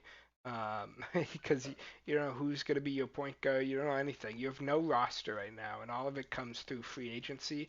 Whether you take a point guard here, or you want, I think I had him take Jalen Hood Schifino here in my latest one. No, I had him take yeah, I had him take Jalen Hood Schifino as a point guard and maybe not bring back D'Angelo Russell just because he was so bad in the playoffs. So you want a wing, and maybe you don't fully pay Austin Reeves or Rui Hachimura, and you get more of a wing player. There's a lot of avenues the Lakers could go because they could use help everywhere.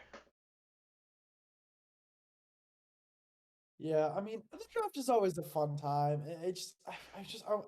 As we get closer to the Celtics pick, Connor, what is going through your mind right now? What do you see as possibilities for us?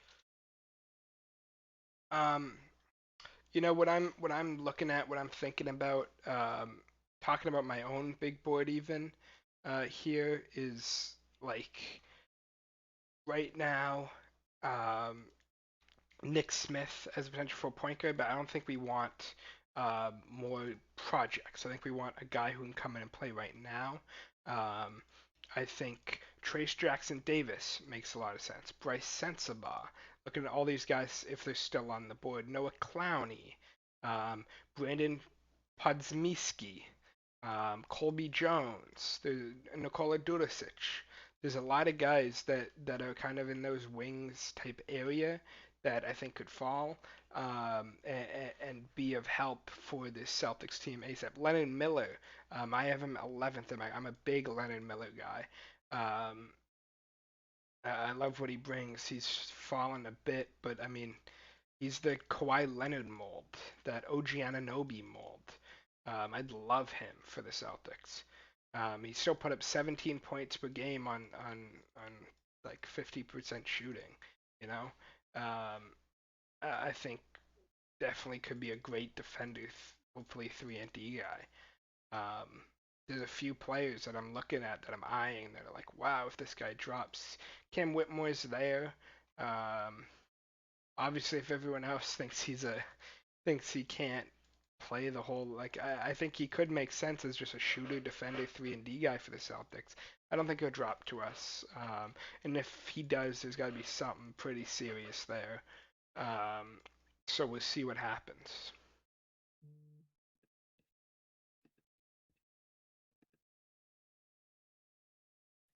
Absolutely, Connor. We are waiting on the Lakers to even put their pick in. Um, Connor, who do you see going to the Lakers here? Yeah, I don't know. I had him take Jalen Hood Schifino, but Cam Whitmore feels like a guy that they'll just take for upside if he drops. They definitely need someone who can provide something like that. I think they're probably fielding a lot of offers as well, looking for some help on their roster. Um, I think Whitmore can provide kind of what Aaron Gordon provided, hopefully for the Nuggets this season, and that's a good fitting player to have on a hopeful contender like the Lakers hope to be. Mm-hmm. Absolutely. And I think The Lakers, obviously AD, LeBron gonna be back. What is D'Angelo Russell? What is the story with him? I think you gotta re-sign him here. Um, I know he had a really poor playoffs, but they don't have cap space to go sign a point guard, and I don't know who's signing trading D'Angelo Russell. I think this is a very run it back mentality for the Lakers. I think just because of the situation they're in cap wise, they have bird rights on D'Angelo Russell, on Rui Hachimura, and Austin Reeves, but they can't sign someone of the same salary or to hard cap them even in a sign and trade. So you gotta just take these guys back. You can trade them during the season, obviously, but what it looks like right now is, yeah, you probably gotta take these guys back and try to run it back a bit. I mean, you were in the Western Conference Finals. And you're hoping that maybe D'Angelo Russell finding his game more with these teammates could push him to be serviceable there. And obviously, I think there were some heavy points that um, that can be made that this Lakers team needs to make a trade, and I think that you got to re-sign the guys in order to do that maybe at the trade deadline. I don't think they make that many moves now, so probably draft a guy here, and then hey, maybe look to move him a pick, D'Angelo Russell at the trade deadline for someone who wants out, like a I think Damian Lillard would get a lot more, but I think someone like I don't know, um,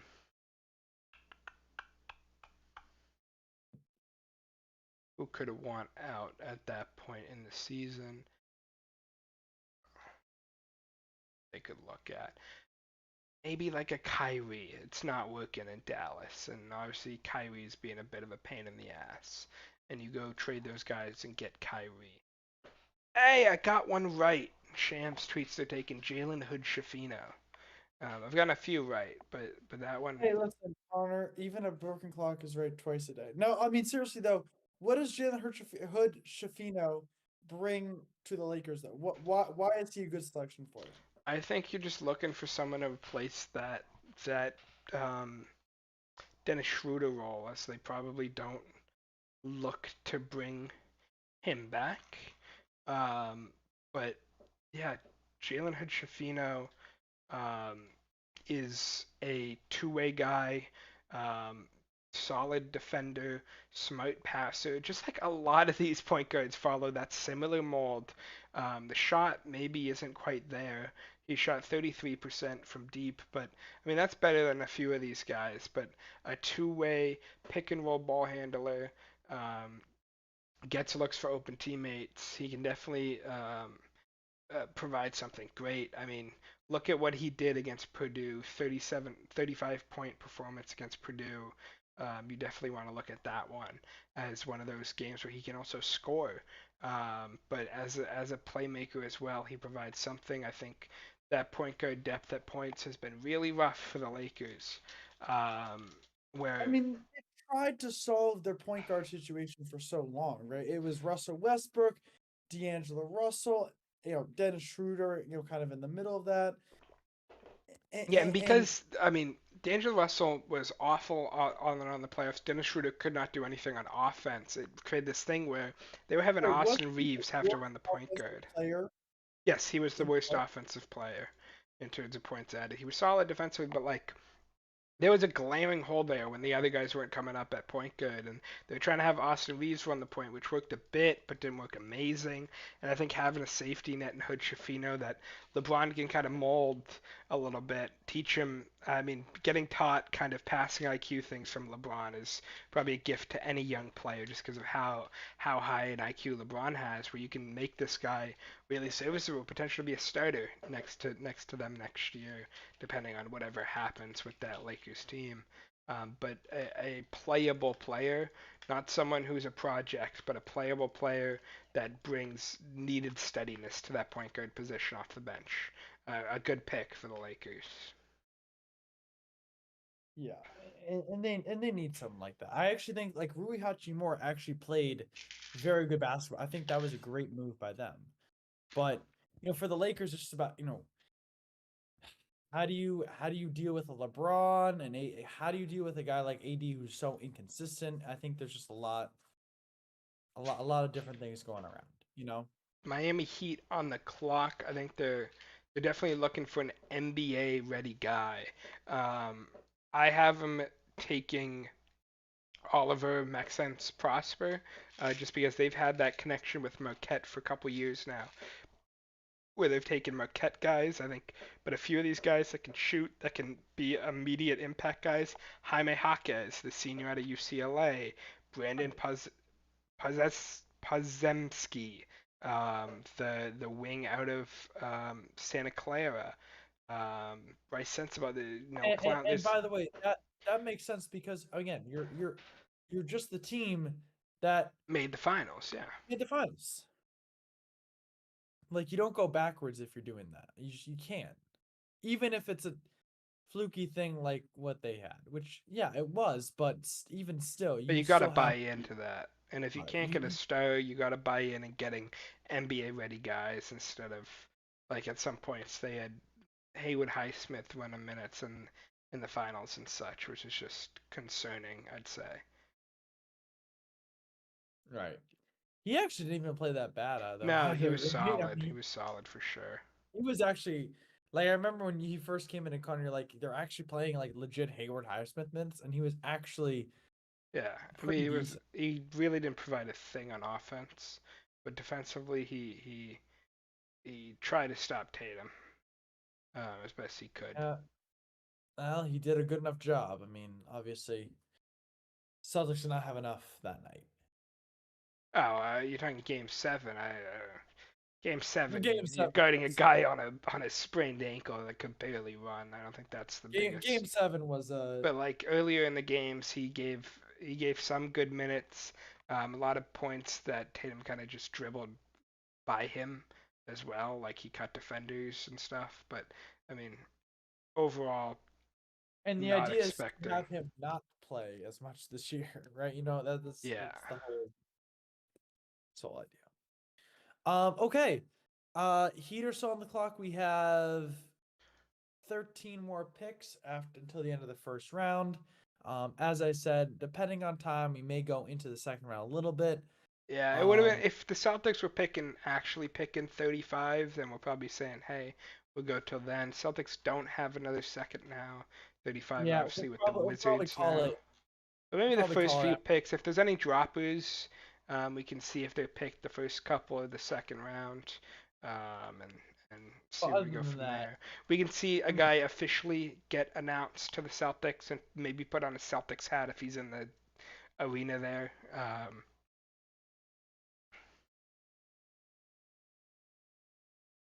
So we'll see. Heatles on the clock. Cam Whitmore is another, I'd say, NBA ready guy. Obviously, I don't know anything about the medical. I don't know anything about the workouts. But if I'm looking for a guy who's ready to play right now, I'd say he's one of them.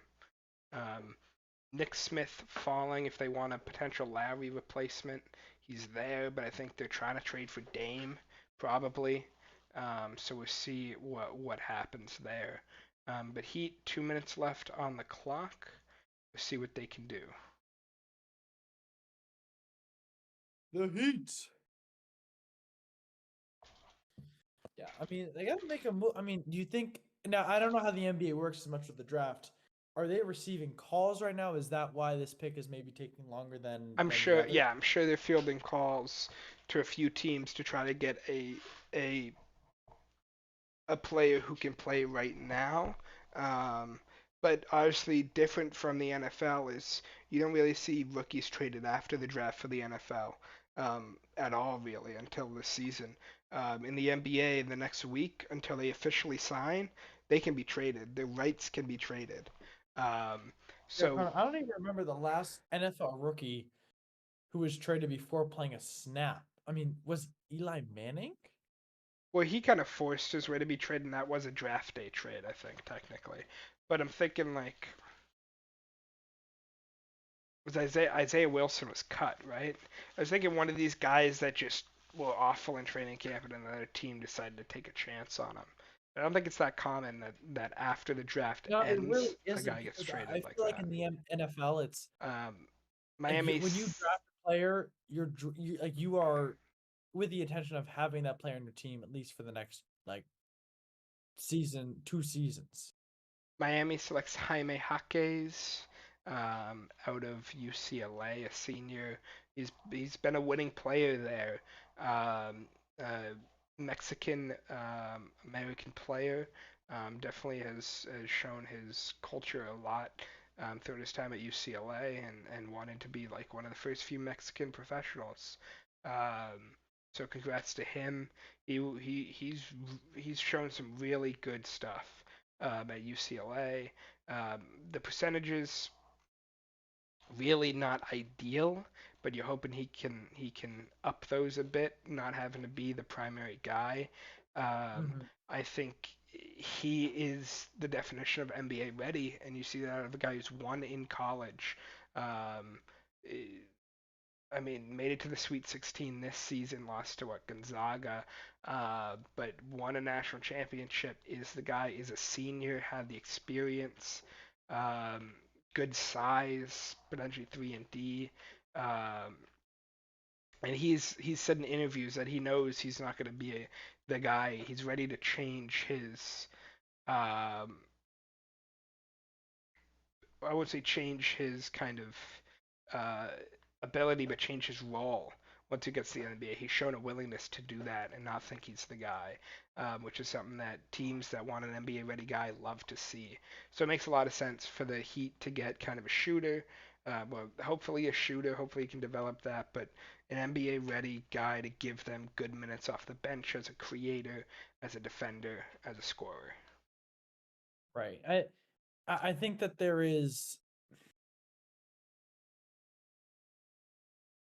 I think that there is a lot to be said about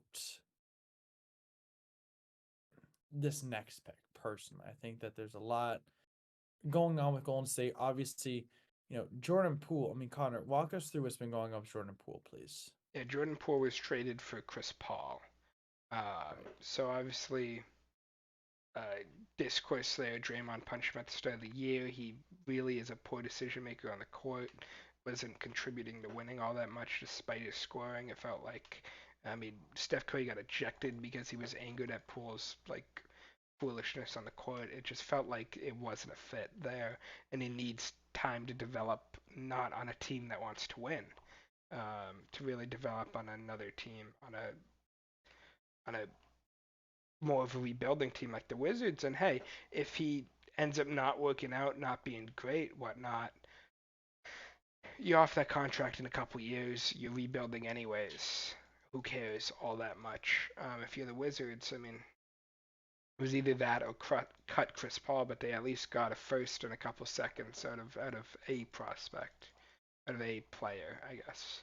So you'll take it if you are the Wizards there, and maybe he turns out to be solid like he was in that playoff run, and provide you some good scoring. He definitely needs an attitude adjustment, and Yeah, I mean, who knows? I mean, Jordan Poole, I mean, you talked about him, Connor. He shoots a lot, right? And he doesn't necessarily make a lot of those shots, right? he It's a volume thing.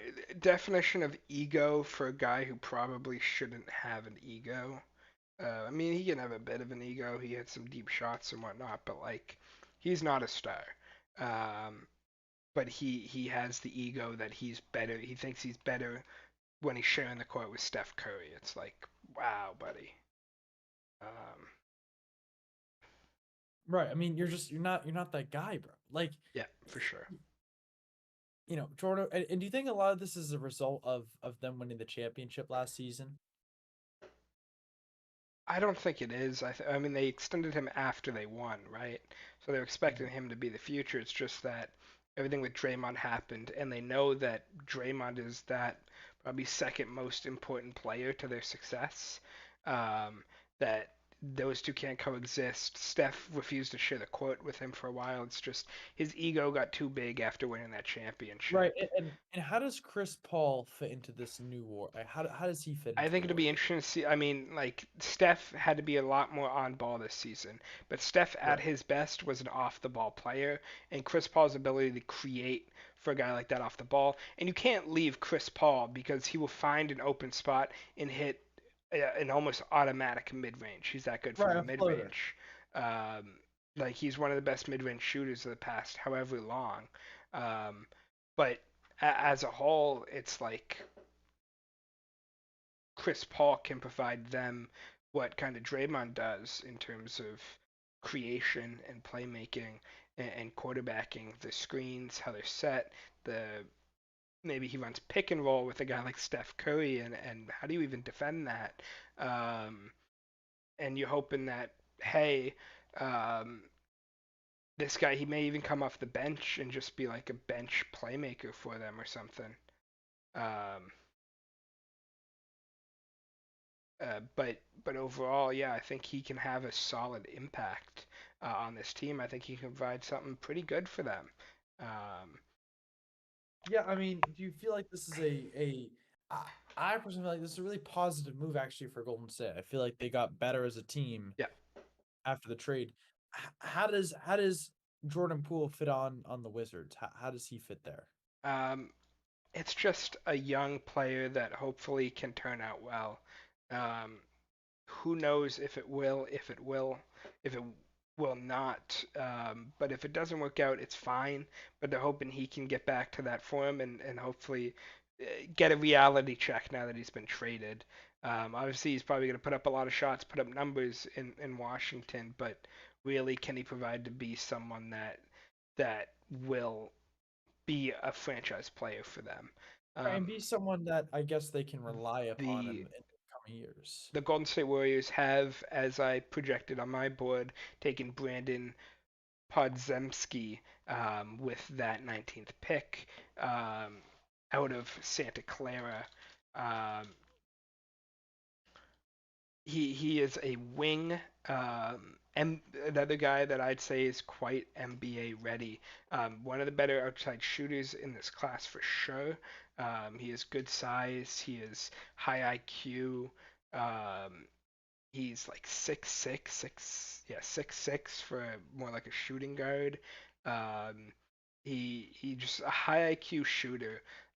Like I'd compare him to like a Gary Harris type, but around and off the bench for a guy like Steph, that's big. Just to have a high basketball IQ guy, um,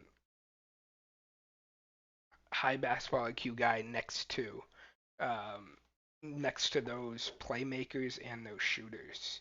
You know, I think it's a really good fit. That's why I projected him to go there. I think it made a lot of sense um, for them to look for a guy like that who's NBA ready and also can work well with their system. I mean, this is, again, I think these are big moves for teams, even though these aren't top picks, obviously. These are teams that need to add certain players to their roster Uh, to bolster them. Houston Um, Rockets on the clock. This is one of the only teams that had multiple workouts with Cam Whitmore. I think it'd make a lot of sense for him to go right here. Obviously, it's a team that has committed to that rebuild, and hey, if he's a wing that doesn't necessarily work out, what are you gonna do? But they got a point yeah. guard already, got a scoring wing to fit, and this is a guy that was Oh, talked about for pick four. They were talking about, hey, we might go Whitmore over Jalen Green, you know. So right. And I was gonna say, do you think Whitmore could drop to the Celtics at 25? it's possible. I think this is probably your most likely spot, or the Nets take a shot at him one of the next two, but Kings don't necessarily make sense. I don't know if the Blazers make that much sense. Yeah, Um, according to Woj, the Rockets are strongly considering ending Cam Whitmore's yeah, side. So it makes it, base firms. it truly makes a lot of sense for them to look at Whitmore here because this is a guy that didn't have a bad workout with the Rockets. I mean, obviously he had bad workouts with some team that caused him to drop. Their war room's probably going ecstatic with Cam Whitmore Right. dropping I because mean, they had this a good is because experience. I mean, isn't this the steal of the draft, arguably for the I Rockets? mean, you have to know why he dropped, kind of thing. You don't know what necessarily he dropped for. So like, if all the teams are consensus that he's dropping, but for the value that analysts put on him, by far best value pick, best steal, because of kind of where he went and where you expected. Um, yeah, I mean, in my big board, I'd say the biggest steal was Taylor Hendricks at 9, just because I had him at 3. But overall, I think, yeah, this is really great value for a guy who most expected to be top 5, top 6. And the Rockets didn't view him as a top. The Rockets did view him as a potentially top 4 guy, when a lot of teams, I guess, did not. And they said he got back to us easily. We will take that trade.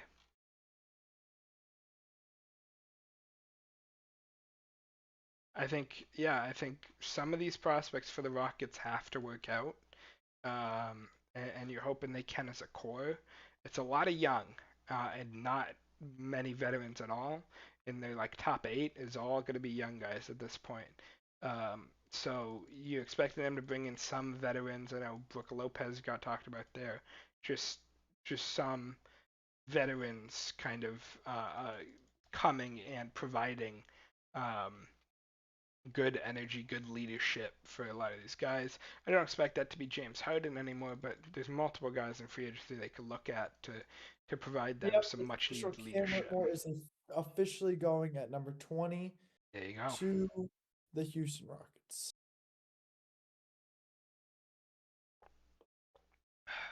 Good pick. I mean, it really is a good pick. Yeah, I mean you have to know what the issues were before you really tell, and can tell what they're going for, what the idea was. But as a whole, hey, we all had him going top 5, top 6. Getting him at 20 is very good.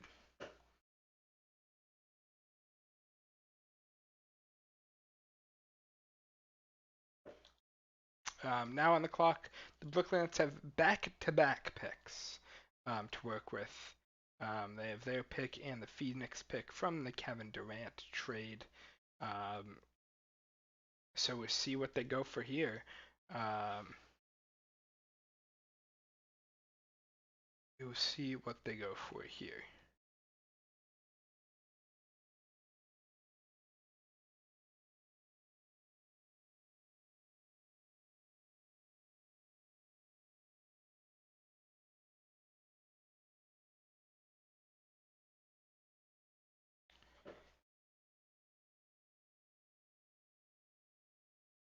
Oh, oh sorry. Whew. Too much sun, Connor. It tires you out, bro. Well, that sun today on the course got me all tired. Yeah. So the Brooklyn Nets are up next. Then we have. Does Brooklyn have back to back? Brooklyn does have back-to-back from that Kevin Durant trade, and then Gotcha. their own pick. And Gotcha. they And could then have had the Hale. opportunity to swap with the Sixers, but obviously the Sixers were a bit higher there. Mhm. Yeah, I mean, yeah, Cam Whitmore had the second highest odds of going fourth overall yesterday. So getting him at 20. I'm sure he had the highest of going fifth as well. Um, Yeah. Only fixed 15 picks later. That's not that bad. LSU is going to the Men's College World Series Finals on a walk-off home run shocking over Wake that Forest. shocking that Wake Forest lost. In all honesty, Yeah. Michael, I've had like 8 pitchers have 20 plus points this week so far. All but Really? one. But one. I had Snell have 32 today.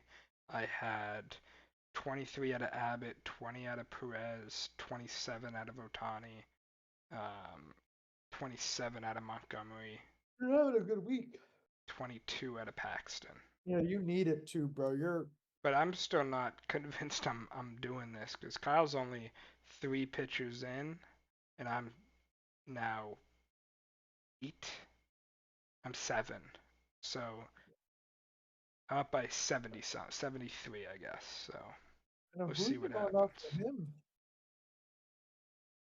He just has 4 pitchers going tomorrow, so I really know we'll be tied up after tomorrow. I really know what the hell's happening in this week Yeah, I mean, Mitch tomorrow. Keller had a good game, but Bautista, no, well, Bautista's a relief pitcher.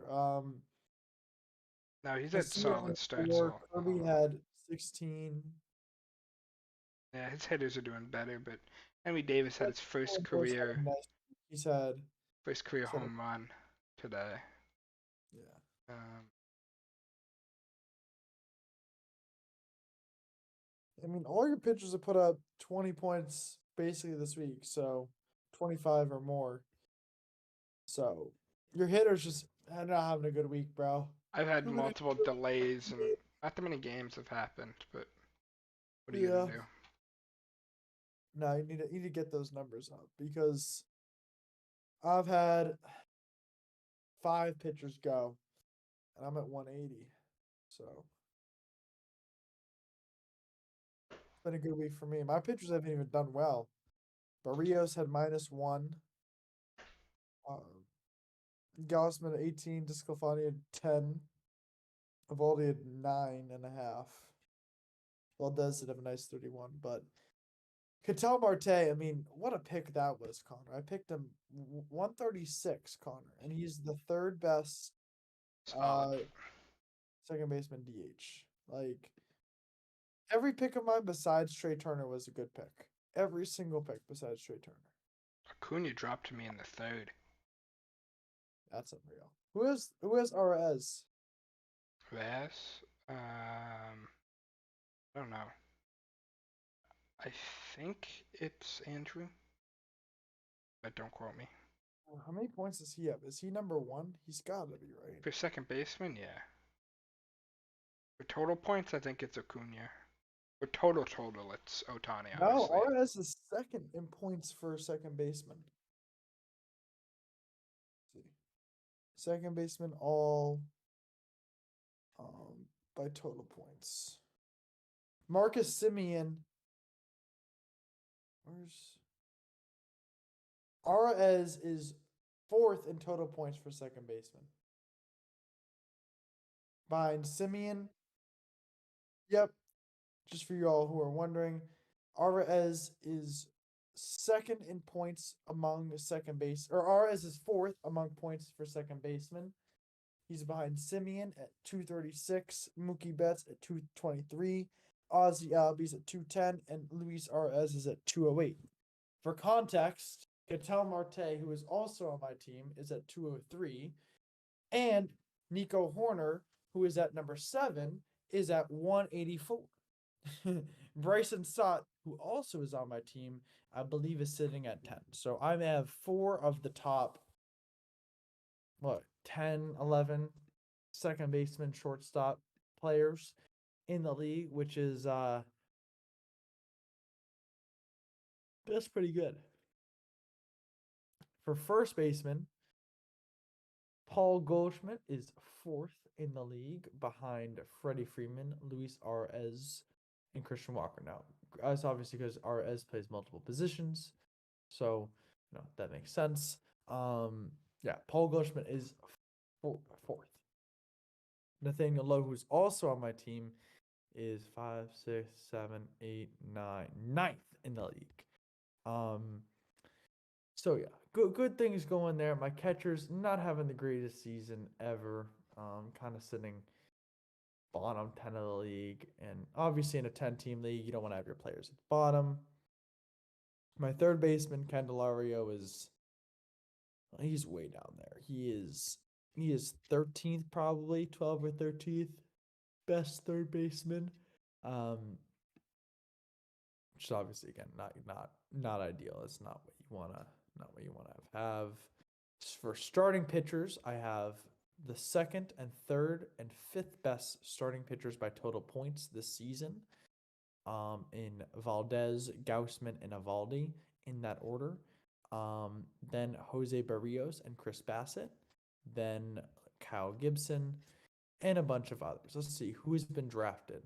Brooklyn is still making their picks, their first of 2. Obviously, thinking about this one, um,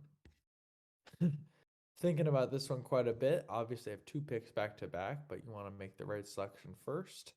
They'll probably make these hopefully at least in quick succession. Obviously, again, because they're going back to back, there should be no surprise who's getting picked for them, because they are making the pick. Um, as for outfielders, total points, Kyle Tucker and Brian Reynolds. Um, no, I was just talking about my fantasy team. I was just chatting about that. Um, Nothing happened. No pick from Brooklyn yet. no, did you see Brian Reynolds went on the IL today? Unlucky. Yeah, it's all good. It's only the 10 day, not long Nets day. have taken Noah Clowney, who I had them taken in multiple mock drafts. Dude, if I just didn't make a new mock draft today, I would have had a damn good mock draft. I'll say this, Connor. That means Joey Votto coming off the IL. There you go. Joey Votto's back, baby. I don't even know where I'm gonna start him though, because I guess I don't know. I'll figure it out. Who does he play? Who do they play tomorrow? He's been pretty good though. Obviously, he had his home run in his first game back.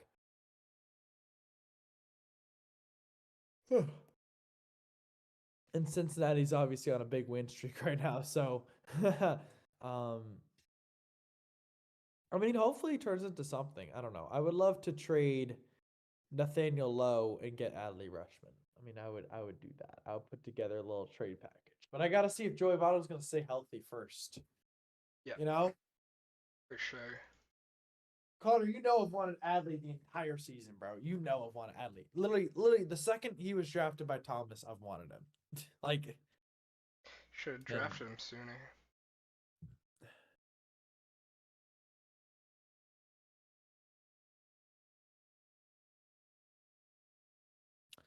All right. I should have drafted. It's I boring mean, my with team is back to obviously back picks are always boring since it's the same team and they're gonna take all the time in the first one to get going to the second one. So we're yeah. just Connor, sat let here me ask waiting for you. a bit. Looking at our fantasy baseball league, who do you think are going to be the playoff teams come the end of the season? Um, I don't know. I can't determine that. Like it's so up and down. You could just have a I know couple we're bad not even injuries and you're halfway screwed, through either. basically. Sorry. You could just have a couple bad injuries and you're kind of screwed here. Right. Um, I mean, I think our division is definitely the easier. I think you have a very good shot at being the third team from our division coming into the playoffs. Like a win this week over I don't Kyle know would if be. it's division based on the percentages to make. Let me check projected playoff bracket. Yeah, currently it's not. But I mean, again, you're the you're the second team out, but a win this week helps you out so much. Yep. No, I think I'm fine for now. We'll see what happens. If Fetterman beats Andrew and you win, I believe you're in over him, right? Because you scored. Right, where are your points? Where do you rank points wise? Yeah, you I have a lot are. of points for. I also have the most points against. So Yeah, there's that. yeah. I mean, again, long season. What's your schedule look like? Let's take a look. Yes. Full schedule. All right, so you face Kyle, then you face. Oh, but you have two very winnable weeks after this. You play Nick and then Kyle Fink. Solid. Like that. So if you Right can win back in this it, week, baby. you'll get to 5-7. So you could be like 500 in 3 weeks, like very realistically. And then you play John, which obviously a tough matchup, but that's a month away. You never know what's gonna happen. And then you play Andrew, Thomas, Jake. I mean, We don't play each other actually. We've already played each other both times Love that. this season. So you have me out of your way. You don't play Kyle again. You do play John twice more though. And you have JR or not, Gigian? you faced him once and you lost. And he's a tough out. Like he's having a good season. Alright, still nothing on the Nets' second pick as we wait. Getting closer and closer to the Celtics. We'll see what happens here. That.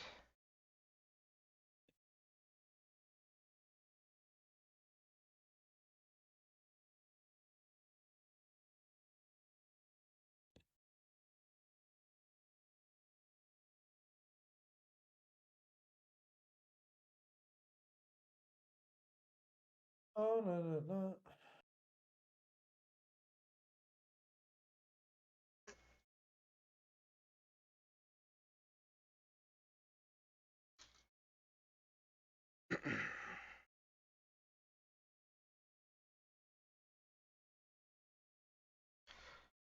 Alright, still nothing.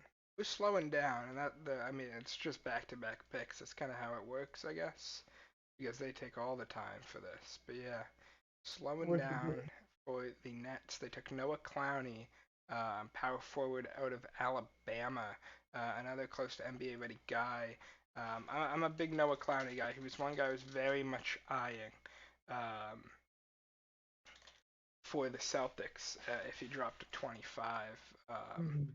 Floor spacing, um, agile, mobile, um, shot well from downtown. Definitely has NBA potential.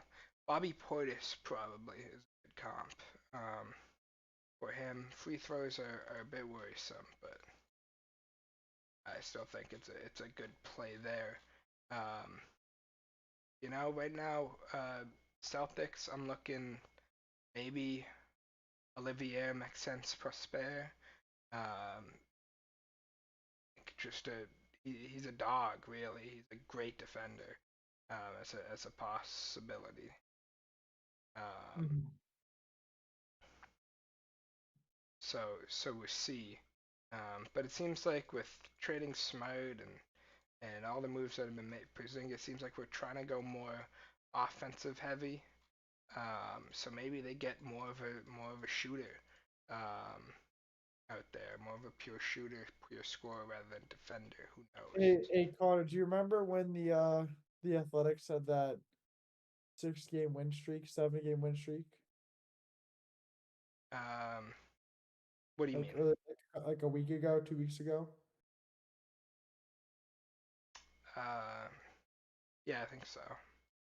Yeah, they've Yeah. lost 8 straight games since then. Well, that was their last push, and they realized the sale was happening anyways. So,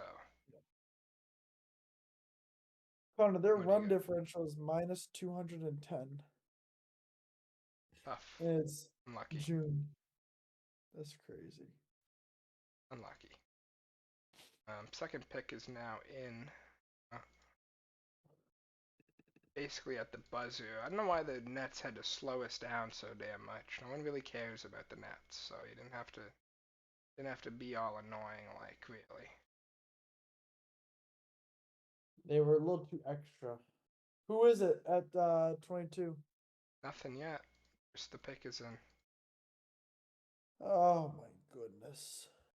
Waiting for Shams to give Yeah, me I'm waiting for something my at this Shams point. notification too. Took it down to the buzzer, literally last second. They put the pick in. Like, gotta annoy us all, really, for both of them.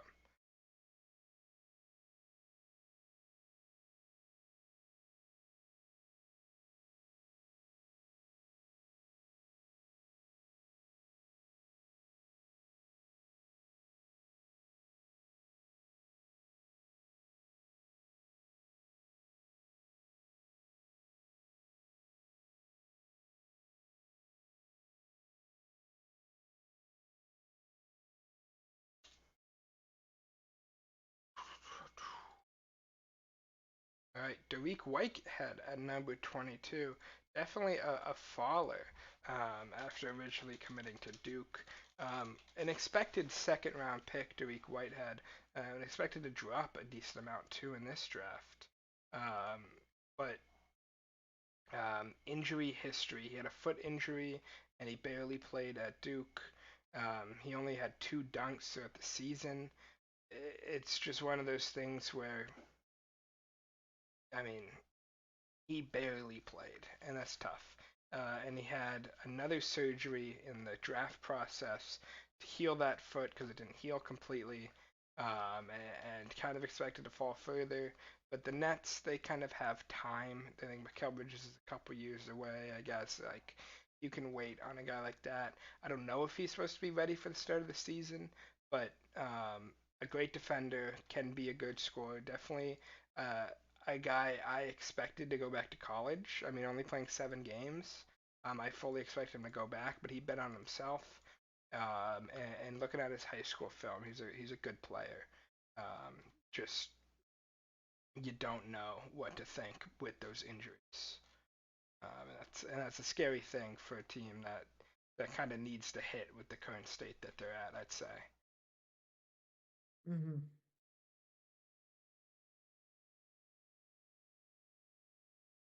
So those are those two Nets picks going on. The Portland Trailblazers are up back again. I already got Scoot Henderson. Um, be interesting to see what they go for here. Um,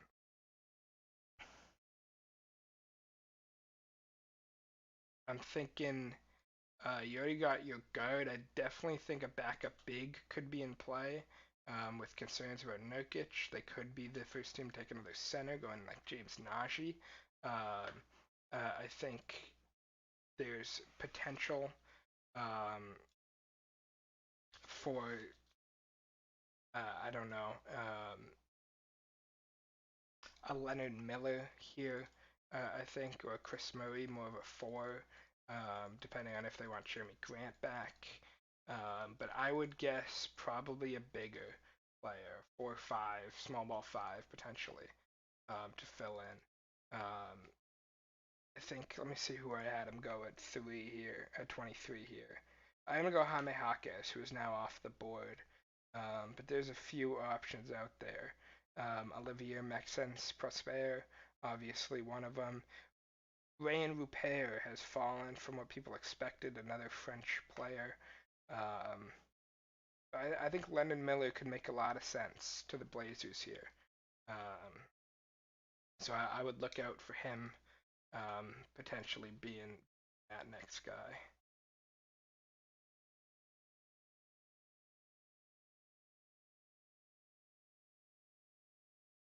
Yeah, I mean,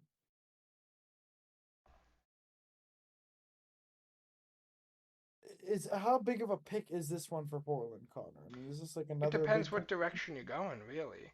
Um, I don't know necessarily what direction they want to go. If they're getting a guy to be a cornerstone, if they want an NBA ready player, and they're gonna instead send out Scoot Henderson for a star. This could be a bit telling if it's more like a, a Brian Sensabaugh who's more NBA ready wing. Maybe they're looking to trade Scoot. If it's a Leonard Miller who's more of a developmental big, that has a lot of upside, maybe it's more rebuilt. Yeah, I mean, is this a big pick you think for the future of Damian Lillard with the Trailblazers? I don't know if it's too much. You can take a guy in between. I wouldn't say it'll be too telling from this spot, but you Mm-hmm. can definitely read into it a bit of what you think they plan to do. I think you can definitely look at it a bit. Portland is selecting Chris Murray here, who is that backup for brother of Keegan Murray, the breakout player for the Kings.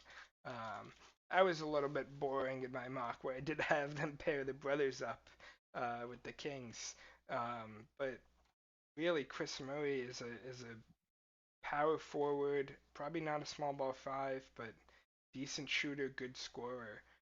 So this, I would say, not a telling move. I don't know what they're gonna do with Dame and with Scoot. I'd say just a good player. He has high potential, but also can play immediately.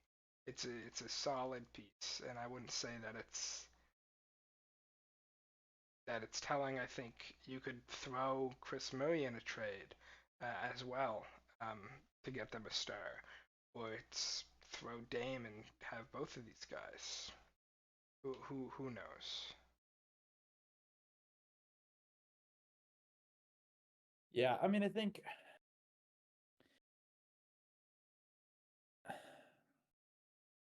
I don't know. I mean, I'm more focused on what the Celtics are going to do in two picks. Yep, almost there. I think there are ramifications for the Celtics can do. And again, how important do you think this pick is for the Celtics? I feel like at this point, not so important. I think you want a guy that can contribute, or you plan to trade that guy away. Nick Smith is still on the board if you're looking for a potential developmental point guard there. I'm a big Nick Smith guy. I think he has one of the best eyes in the class. I'd love Nick Smith. If you're looking for more, hey, we need this guy in our rotation next year, um, probably looking at more a guy like Trace Jackson Davis, like Prosper, Olivier Maxime, Prosper, a few guys that can fill into that spot, kind of.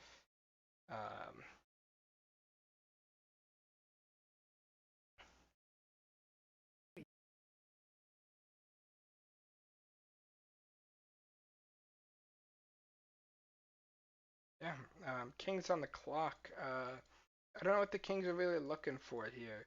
A wing could Well, make sense for sure.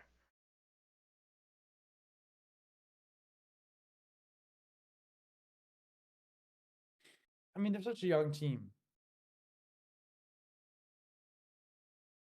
Yes, yeah. Yeah, I mean, so you feel like they need more veteran presence? I mean, they're a very young I team. don't You know think about veteran what about more of a presence. I mean, a defensive, a defensive, a defensive player is someone they could use, right? I mean, Yeah, they definitely had defensively, issues with their defense, but also you've kind of tried to build for that with Davion Mitchell, with um, Chime Metu, with Terrence Davis. I think Harrison Barnes is a pending free agent. I'd expect him to bring him back, but maybe on a shorter term deal. I'd look at a wing scorer type of thing. Um, I think there's a few guys that could work here. Um, I did mock them to go Keegan Murray's brother, but I think Bryce Sensabaugh could make a lot of sense in this spot. The Kings are trading Rashawn Holmes and pick 24 to Dallas. So they're getting off of the Rashawn Holmes contract that was signed a year or two ago um, that did not go, and they're selecting Olivier Maxence Prosper, one of those guys on the top of your Celtics board, which is unfortunate. But the Celtics are now on the clock. It'll be interesting to see what Dallas gets back, gives back to the Kings. If it's maybe does Dallas have an early second? We can check what they get back. But getting off of that contract is important for them to open up some yeah. I cap mean, space to make moves. honestly, Dallas doesn't have anything. I don't see the Celtics really doing a lot here personally. I think Oops. as you alluded to earlier in the draft, I think this pick is mostly looking for a defensive. Well, they just traded it, is what I'm saying. Who just traded what? The Kings traded the. You didn't even listen to me, Michael. Kings traded I, Rashawn I've been Holmes. listening the entire time. Kings I thought you traded said the Kings. Rashawn Holmes. So that's their traded player exception. Already used the TPE they created by giving away Davis Bertans to get Rashawn Holmes. So they're completely remolding that big man spot. And they're Okay. getting pick 24 for Olivier Maxence Prosper. We will see. Um, I mean, that makes sense though, right? If you're the Kings, that was the position you had the most trouble with last season. So to be able to fix that, I think is a top priority, isn't it? yeah, yeah, I think probably Powell's gone. Maybe their Now, trade. does Dallas picking here really change anything for the Celtics? Well, Olivier Maxence Prosper going off the board may have been a guy on the Celtics draft board. You don't know. Definitely a NBA ready now player, a good defender. athletic interior scorer, off-ball cutter. Could have been a Celtics guy. Maybe looking for more of a pure three-point shooter though, or maybe a bigger guy. That's more like a tweener of a power forward, a PJ Tucker, to disrupt defenses, but not necessarily a huge guy here. Still no return yet for that 24th pick. We'll see. Um, but Celtics are now on the clock. Um, so we'll see what happens here. Technically, the Grizzlies are on the clock because the trade can't go through. The Milwaukee Bucks just traded up to pick 36 in a deal with the Orlando Magic. Who cares? 36. I mean, come on, that's like 10 picks away, bro. I know it's so weird that it happened now, but not like during the Like pick. 20 minutes Like from now. usually you trade up like to get a guy, not just to trade up to Right. trade up. Not Like just randomly. like an hour before you're on the clock. It's just odd. It's odd. But Bucks wanted to move up I and mean, they do you think moved there's up. more to the trade that they just haven't Oh, announced I'm yet? sure they've thrown some player in over. I don't know. We'll see what happens. Maybe future seconds. Who knows? But All right, really looking for Connor. The Celtics are on the clock. returns. Celtics Who are on the clock. who do you think we're gonna take here? Um, I will say Andre Jackson from UConn. Hunter It will be Jackson. my prediction. Got you. Who are the other options for the Celtics? Realistic Bryce options. Sensabaugh here could make a bit of sense. I think Trace Jackson Davis is potential. Nick Smith Jr. is awesome. I'm a big Nick Smith Jr. guy. I just don't know if we go point guard. Um, GG Jackson, obviously a faller, but potential. I don't know where they go here. It I should mean, be is Nick interesting. Smith Jr. I mean, is he a creator? Yes, yeah, he has great vision, Right, and solid I think defender. I mean that's what you talked about But last. That's what you talked about he's earlier. similar. I will say he's similar to J.D. Davison in that sense, where like, is that what you want to go with when you have that in the back? I don't know. It should be interesting. Still no return on either of those trades. The Mavericks won. The Mavericks might have just been for nothing. It could have just been to get off Rashawn Holmes. I'm not positive. It's just Um, crazy. Like, it's just crazy watching like this guy who's just drafted by the by the Kings, who knows he's going to the Mavericks wearing a Kings Boston hat. is Like, drafting. Um, Boston is traded down with Detroit to pick 31, and Detroit will take Marcus Sasser at pick 25. all right, so we'll go to pick 31 So we're then. down to pick 31. So Wait, did the still, Celtics already have pick 31? sorry, Didn't they have 31, get 25, and now back to 31? no, we had 35. Oh. So Brad Stevens will still not have a first round pick. Um, not have taken a first round pick in his tenure so far. Just second round picks. Um, the way Shams worded this is odd. Um, Drafting Marcus Sasser and trading to Detroit, not trading him to Detroit. Woj now has the tweet. Pistons are acquiring pick 25. That makes more sense. So, pick 25, Marcus Sasser is now a Piston. Um, Pistons are ready in this draft taking Asur Thompson, another wing. Now going with Marcus Sasser here. Um, I think Sasser is a definitely a solid place, another Houston player.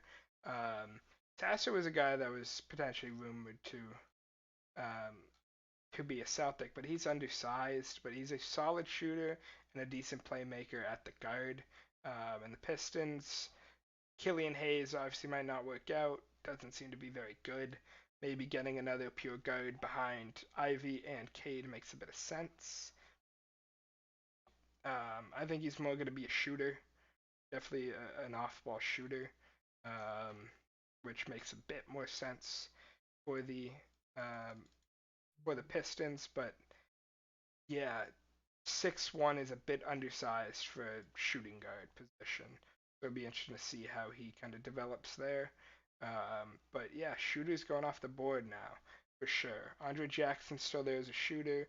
Brad probably has someone in mind at 31. I don't know, but we're still waiting for the Celtics pick in this draft. And we'll Connor, see what we got back from the Pistons here too. Connor, as Um, as you know, Boston teams love to trade down. They make us wait for the picks, bro. Danny Ainge always loved to just trade all about. But yeah, Brad just likes to trade his picks away, it seems. So we'll see. I'm okay with it as long as we win a chip. That's all. I don't really care.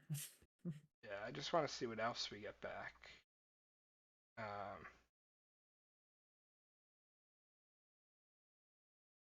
I assume we're gonna get another second or two.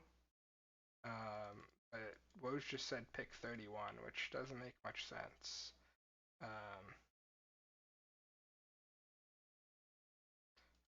so probably a couple future seconds.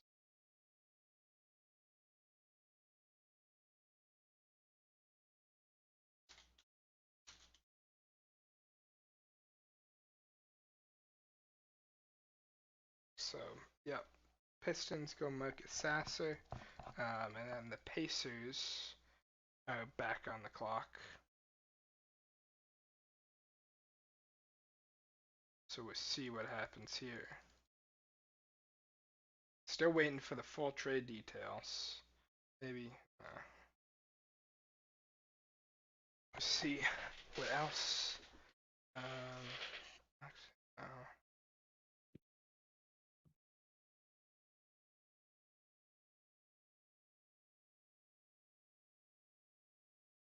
No, no, no, no, no, no, no, no, no, no,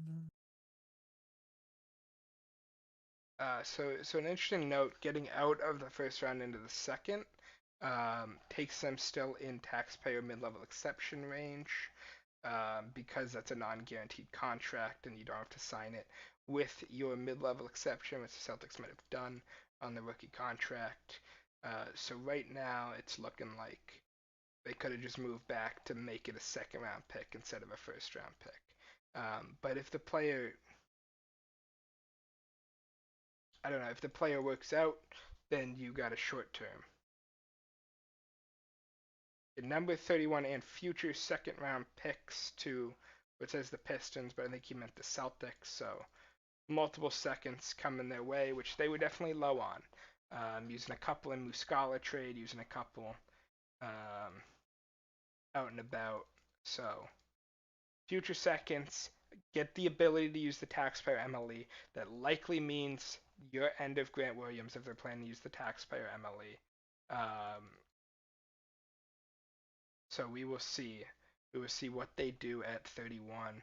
Now it is the Pacers on the clock. This is their own pick. 29 is the Nuggets pick now. So this is the Pacers pick This is the at Pacers picking for the Pacers. 26. The Pacers picking for the Pacers here. Damn, well, feels like these picks are slowing down, Connor. Yeah, it's weird that they slowed down later than early. Early we were Right, going fast. you would assume that they would speed up. You know, that's how you. I mean, that's how it works in the NFL, right? It feels like at the end of the draft, typically they start to go a little bit fast, unless the team is looking to trade a pick, which I guess may be part of the reason. Obviously, a lot of these recent picks have been traded or involved in trades, but I don't know. Personally, me, Connor, I'm trying to end this draft. I'm trying to go to bed, bro. I'm trying to go to bed. But you know, we stay working. We stay working. Um as I check my LinkedIn briefly. Uh Connor, who are the Pacers looking to pick here? And who do the Celtics want at 31 now? I think they probably have the same guy in mind that's been dropping that they don't expect the other teams to. I'm not positive. Nick Smith falling is shocking to me. Um, I really like his game and his potential, but maybe the undersizedness, maybe the shooting splits are holding him back. But Pacers already got Jarace Walker, which they traded down to 8 for. Um, so probably looking for more of a scoring wing, um, especially that they aren't necessarily kept with Duarte there. They might not necessarily keep it. Pacers are keeping 26 and eyeing a mid-major riser. So mid-major player. Um, could be a Gonzaga guy, obviously. But who else are we thinking is a mid-major? Um,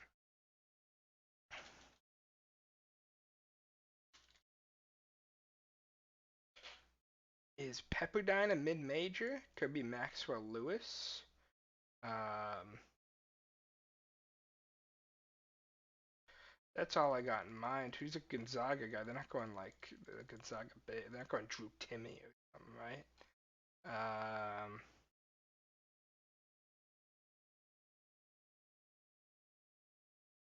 Was Leonard Miller? Leonard Miller was G League. That's not. I wouldn't call that mid-major. Um, Monty Bates could be. Ben Shepherd, of course. It might be Ben Shepherd. I would guess it's Ben Shepherd here.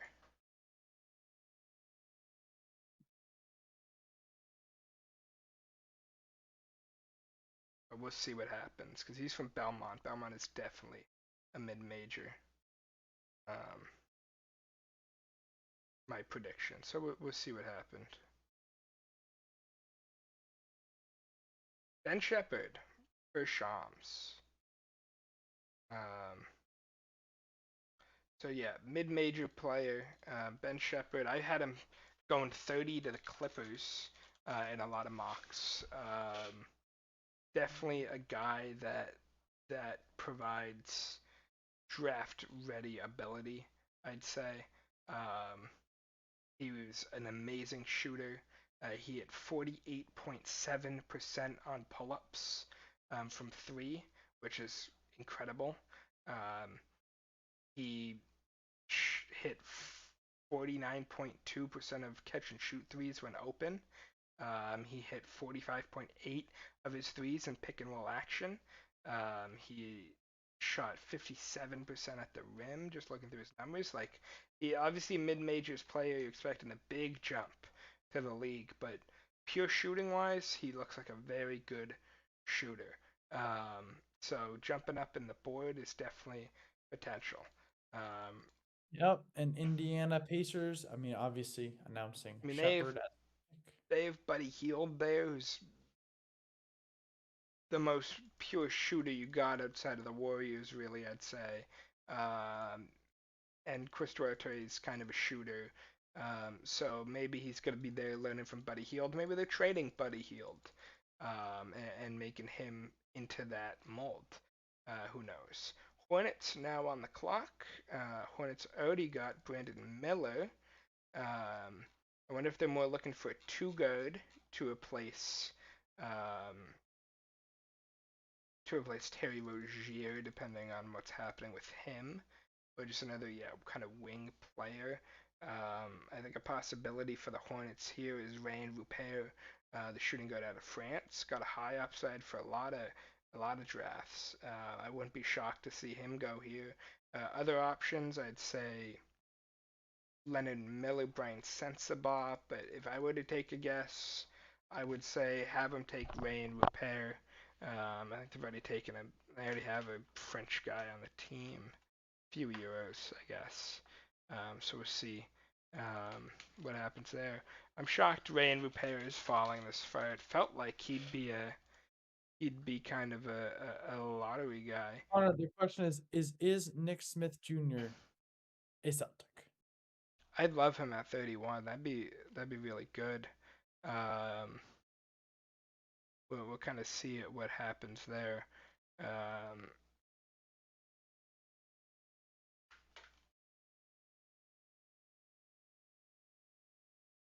but I don't know if they're looking at point guard necessarily. They may have other plans for a point guard. Who knows? We'll kind of see what they do here. Coming up to their pick in a little bit.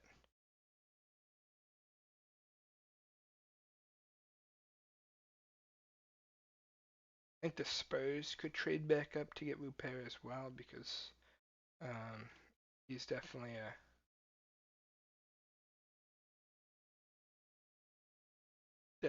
guy that is very close with Wembanyama.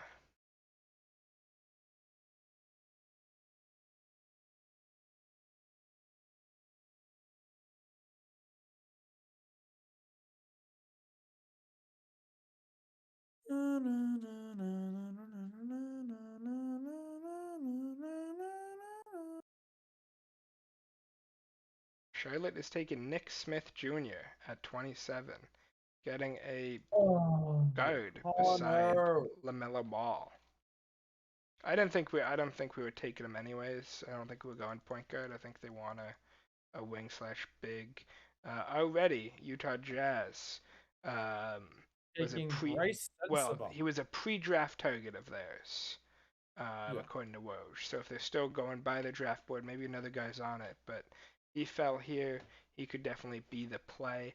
I'm really liking Leonard Miller to the Celtics at 31 if he's there. I'm a big Leonard Miller guy. Love his upside. So if he's there at 31, I'm all ears for that. Still Trace Jackson Davis, great defender. Jordan Walsh, incredible defender. Um, we'll kind of see what they can do with that pick. You know, that's who Brad is going for, some type of defender, more defensive player. I think just a Grant replacement, and then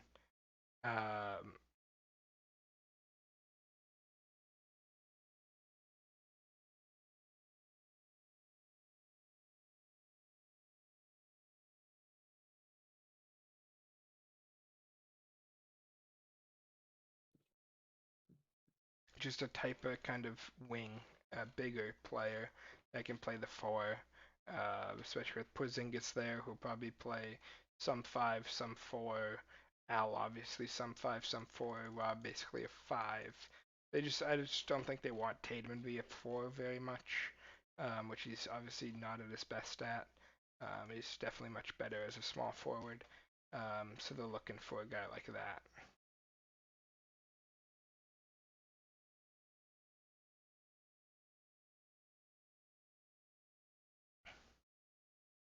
Mm-hmm.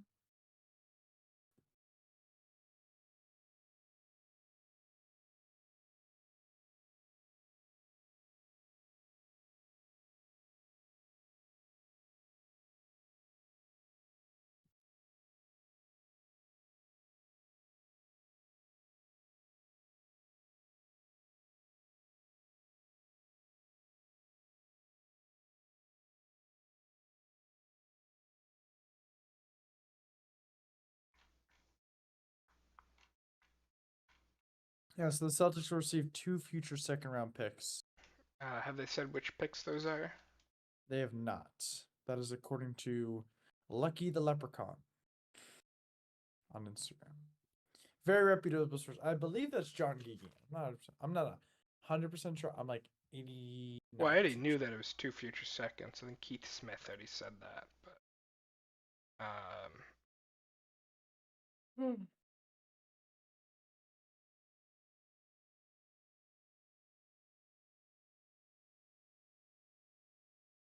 Marcus Sasser, you are a Grizzly. and then a Celtic, and then a then The real question a is Piston. does Marcus Sasser get a Grizzly and Celtics jersey, or just the jersey of the team he's going to play for eventually? Just the jersey All probably NBA that he players, plays for no matter eventually. whatever team they're drafted to, should get a jersey for whatever that team is. You know what I'm saying? Yeah. Even if you're never gonna play for that team, you should deserve a jersey. Like I would love to have a Luka Doncic like Hawks jersey jersey. like Yeah. out there I that feel exists. Bro. That'd be so cool.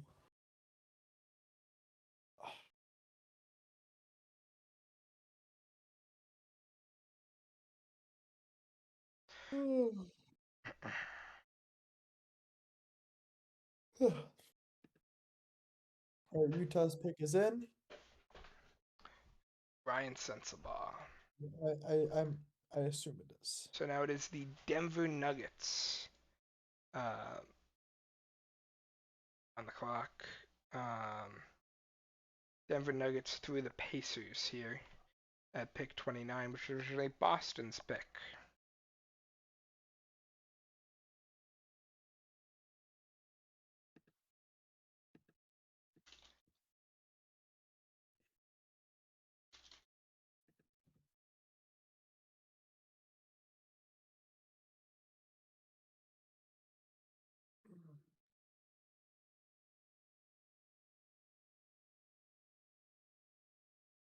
Oh, I'm just glad I don't gotta go into work tomorrow morning. I don't work until the afternoon. There you I go. get some sleep tonight, Connor. So yeah, right now for the Celtics, you care less about who you pick at 31 and more about that taxpayer's mid-level exception. That's $5 million Yeah, to there's use, no question um, about that. There's just and it definitely could not. It definitely um,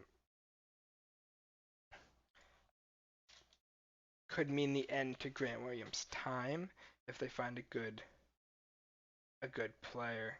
In that sense, Lonnie Walker will be there. right. Do you Um, think, depending on who we pick, that could end Grant Williams' tenure as a Boston Celtic? I don't think the pick will. I don't know if the pick will play necessarily. Um, but there's definitely some players that are going to be potentially to fill that hole using that mid-level exception. Um, that's the taxpayer mid-level exception just got Bruce Brown to the Nuggets, um, which is just an amazing play um, for for Bruce Brown as a taxpayer MLE guy. So to get someone with that kind of impact, who's your best player off the bench? Denver is selecting Julian Strother at pick 39, another mid-major player. Um, Julian Strother out of Gonzaga, obviously the guy that hit that game winner um, against UCLA. You remember that deep game winner? Um, uh, yeah. Um, Michael, you remember that? In The what game? Gonzaga UCLA. Gonzaga hit the I game do, winner. yeah, absolutely, of course. I had That's Gonzaga winning. Julian Strother right there. Hit it from the logo on That's right. That was this past that year, play. right? Yep. So he is now a Denver Nugget. He won me Uh, some money, Connor. He won me some money, bro. there you go. That was a big bucket he made right there. I needed that. So it's not a Bruce Brown replacement for sure. I wouldn't say, but he's a shooter. He'll move off the ball. He will shoot the lights out. Um, I think that's very good. And they'll have another pick. They'll have pick 32 as well to use on a potential another player. Minnesota just traded for pick 33 from the San Antonio Spurs.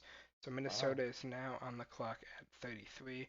I was expecting Ryan Rupert to potentially go at 33 to the Spurs there, but now that is a Minnesota pick. Um, All right, so Connor and I will go until 31, see the Celtics pick, obviously, and then we will say goodnight. 1 round, 3 hours. I mean, Connor, is this a little bit slow for the NBA? I don't think so. It's it's faster than the NFL was, right? Everyone's faster than the NFL. The NFL takes what, 4 hours to get through the first round?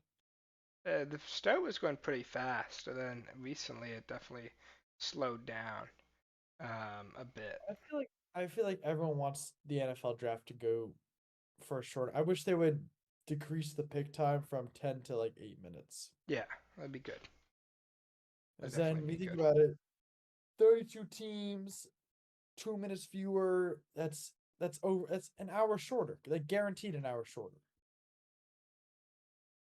of just total time. Like if max time is an hour shorter, which obviously does that mean that the draft is gonna be an hour shorter? No, but it reduces the amount of time that teams can just sit around and wait. Sounds good to me. Timberwolves is sending the Spurs 2 future seconds for the 33rd pick in the draft. And the Celtics could very well get back into the second round. A lot of those second round picks late just use cash as well, just to get back in. Another name to float, obviously more an upside project guy, Emoni Bates, the former #1 overall expected player in this draft, went to college a year early, didn't have a great college career, but he's a bucket getter, and he's always been a bucket getter. It didn't work out in Memphis, but you really liked what you saw this season, and I think Emoni Bates can really get a team buckets. Whether it be the Celtics, probably unlikely. More of a rebuilding team taking a project. Another former top 5 guy in this class, Gigi Jackson, falling out of the first round. Potentially. Clippers could obviously still go that direction. Clippers had worked out Emoni Bates a few times. So both of those could still go here, but just a few guys unexpected to drop.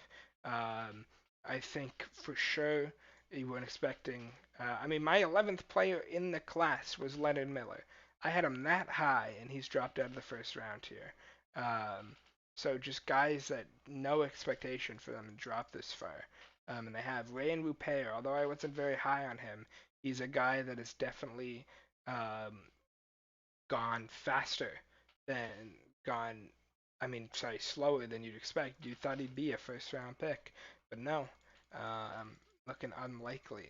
Just a bunch of guys with good value for the Celtics at the top of that second round, where you don't have to cut into a biannual or MLE to pay that guy. You can pay him an unguaranteed contract, and then probably lock him up for 4 years Right, off that as and do you well. think that is why Brad went for the I 30 definitely first? think so. I definitely think he had a guy in mind that he didn't think the other teams would take, and that's why he went back to 31. That taxpayer mid-level exception is more important than any first-round pick we could take here. Right, like 'cause the difference between 25 and 31 is 6 picks, small, but having and the mid-level exception, I think, and you can is do more with second-round picks. Can bet on themselves. They can take smaller contracts. They can sign 4-year unguaranteed deals, like a Sam Hauser did, like a Jaden Hardy did last year with the Mavericks. Like you right. So can work that they stuff. have more versatility in what they can do, Yeah, right? yeah. And if you bet on Fred Van Vliet, he worked on himself. He bet on himself. He took a 1-year deal, or 2-year deal, whatever. Then got paid 25 mil off of it, while guys in his same class were still on the third year of their rookie deal and still had another team option to go. You know. Mhm. So we will see what happens here Yeah, I with mean, what do you pick think the 30. Clippers do? This is obviously kind of a big pick for them.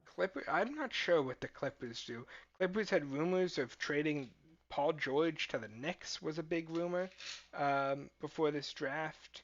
They had rumors of trading using pick 34, Malcolm Brogdon. So there's potential there. Um, who knows what the Clippers do here? I do not.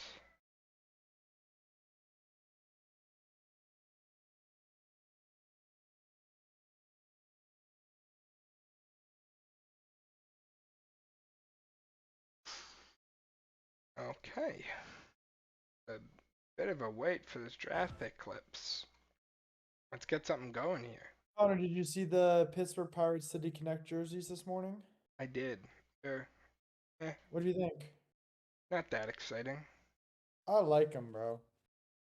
And guess who is now the proud owner of a Brian Reynolds City Connect jersey? Brian Reynolds, probably.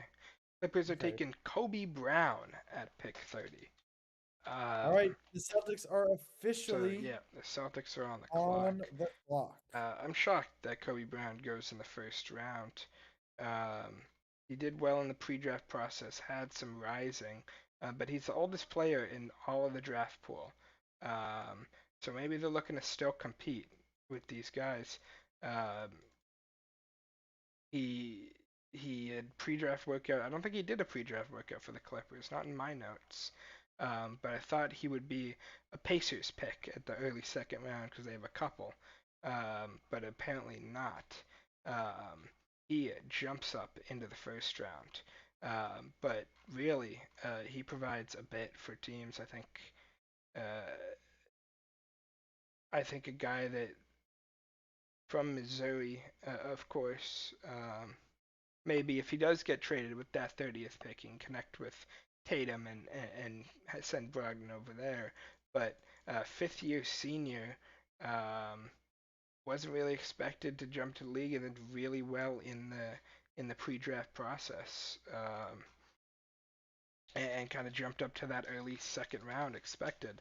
Um, Definitely an NBA ready guy just because he's so old, so much older than a lot of the other guys. He's already 24, I think, um, but he jumped up. The big thing was last year he shot 20% from three. This year he shot 46% from three. What a jump for a player to kind of really get going here into the draft process, and obviously end up being a first round pick. Celtics now on the clock. Finally, Connor.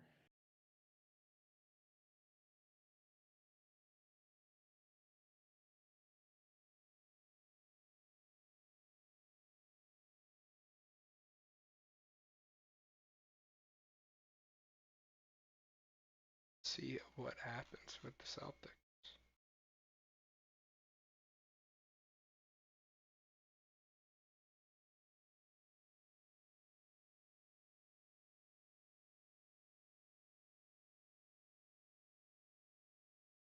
Oh, jump me to the second. So it goes Boston, then Denver, despite it saying Detroit, then Indiana, and then Minnesota instead of San Antonio. So a lot of movement at the top. Yeah, there's a lot of movement going on right now, Connor. A lot of a lot of stuff going on. Sure.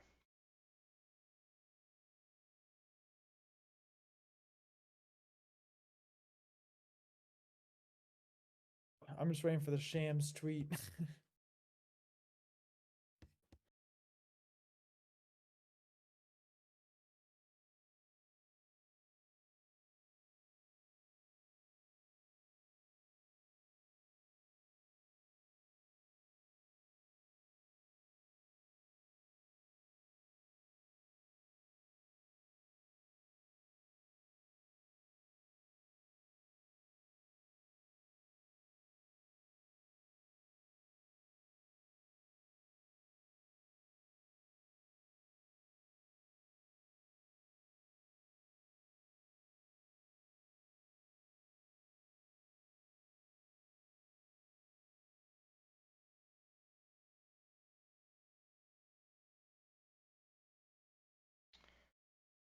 Let's see what Brad can do. Brad's cooking it up here. For Um, real, come I on. don't know if it's technically on the clock yet or not, or they take a break and then put him back on the clock. But right now there's a T-Mobile ad, so maybe he'll get drafted in the T-Mobile ad. It'll be like Nikola Jokic being drafted in an ad. Who knows? But I Hey, listen, expect for the first round, all the great players start I with a draft. expect for the first pick in the second round to have Mark Tatum come out and kind of announce this begins the start of the second round. Then they'll be on the clock for the 3 minutes, whatever it is. Yep. So maybe a little bit of a lull here as we wait for the Celtics pick. Unless someone would like to leak it for us. Cough, cough, shams.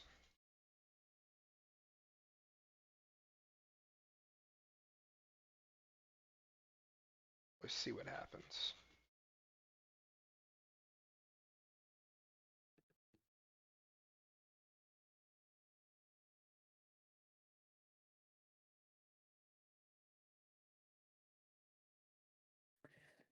I am very excited for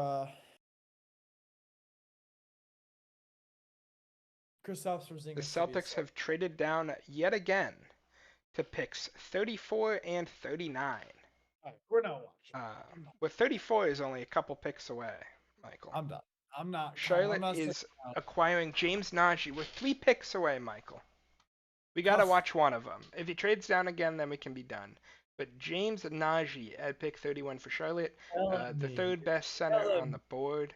Um, we'll see what happens. But 2 picks, I mean, 34 and 39 just for 31 is solid return. That's two top me. second round Oh. picks here.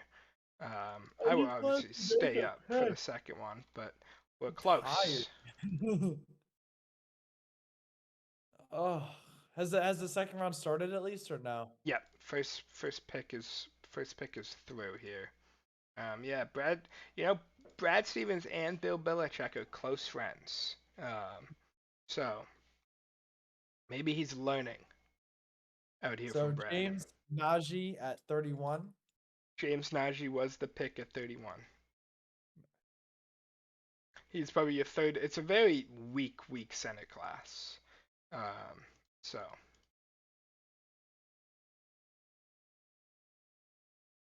Shams reporting on Damian Lillard and the Trailblazers. Kind of want to It's listen crazy to how there's only this. 2 rounds in the NBA draft. Like, Well, there's only 15 guys per team. I know, I know. I'm just saying, like, it's just wild. Let's bring in our guy, Shams Charania, the NBA insider. Shams, it's great to see you again, man. I'm hearing that you have something brewing right now. So what do you have for us? Yeah, I mean, obviously tonight the I love how the Portland Celtics keep trading back with the first that they got from Marcus Smart. overall pick in the draft, and as of seriously. right now, all signs point to Scoot Henderson being there. I'm told that several teams, including the New Whatever. Orleans Pelicans, they reached out to Portland about getting Scoot Henderson, and Portland simply refused to move him and showed no interest in moving him. And so now you have to look at the future of Damian Lillard, who we Portland apparently refused all offers for Scoot Henderson. Even the Pelicans with like Zion. It was just a flat out refusal. So maybe So we they're will see committed. Damian Lillard on the trade block pretty soon. Pretty soon. All I'm gonna say. Keep an eye out. Hey, you want Jaylen Brown and pick 34 and 39? Come get him. There's so many Bill Belichick memes going around right now. They brought his dog in for this draft.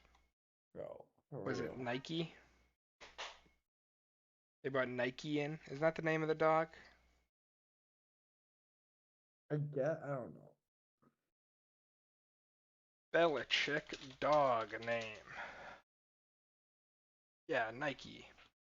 I know my dogs.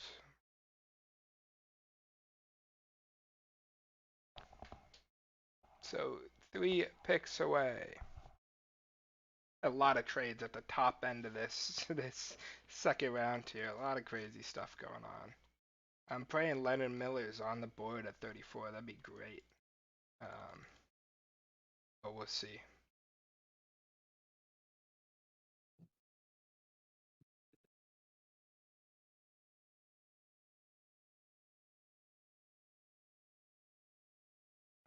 And I'll never forget you.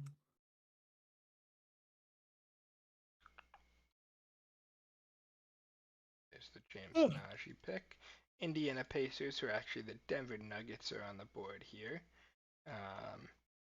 Might be looking for more of a guard player to come off the bench potentially.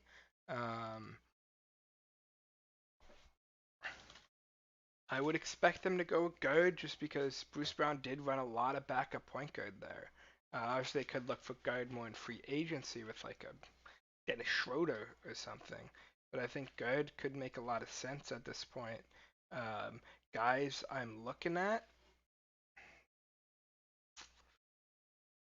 it's tough down this low with more point guards. Amari Bailey is definitely a potential one that I think is a solid piece. Um,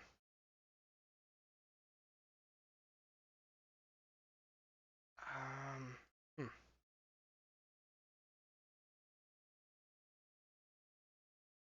it's a tough. It's really been a tough point guard class. Thinking of guys who are there. I like Amari Bailey a lot. I think he's been completely underrated, but uh, it's not amazing for point guards. Andre Jackson could make a bit of sense. He had some solid assist numbers at UConn. Um, Honestly, a Bruce Brown comp makes sense for Andre Jackson. Um, Other options? So, Connor, why does Mark Tatum announce? I mean, who is he in relation to the NBA? Mike Tatum? Yeah. He is basically second in command. He's the deputy commissioner of the NBA. Denver is selecting Jalen Pickett at pick 32. That's very Jalen interesting. Pickett.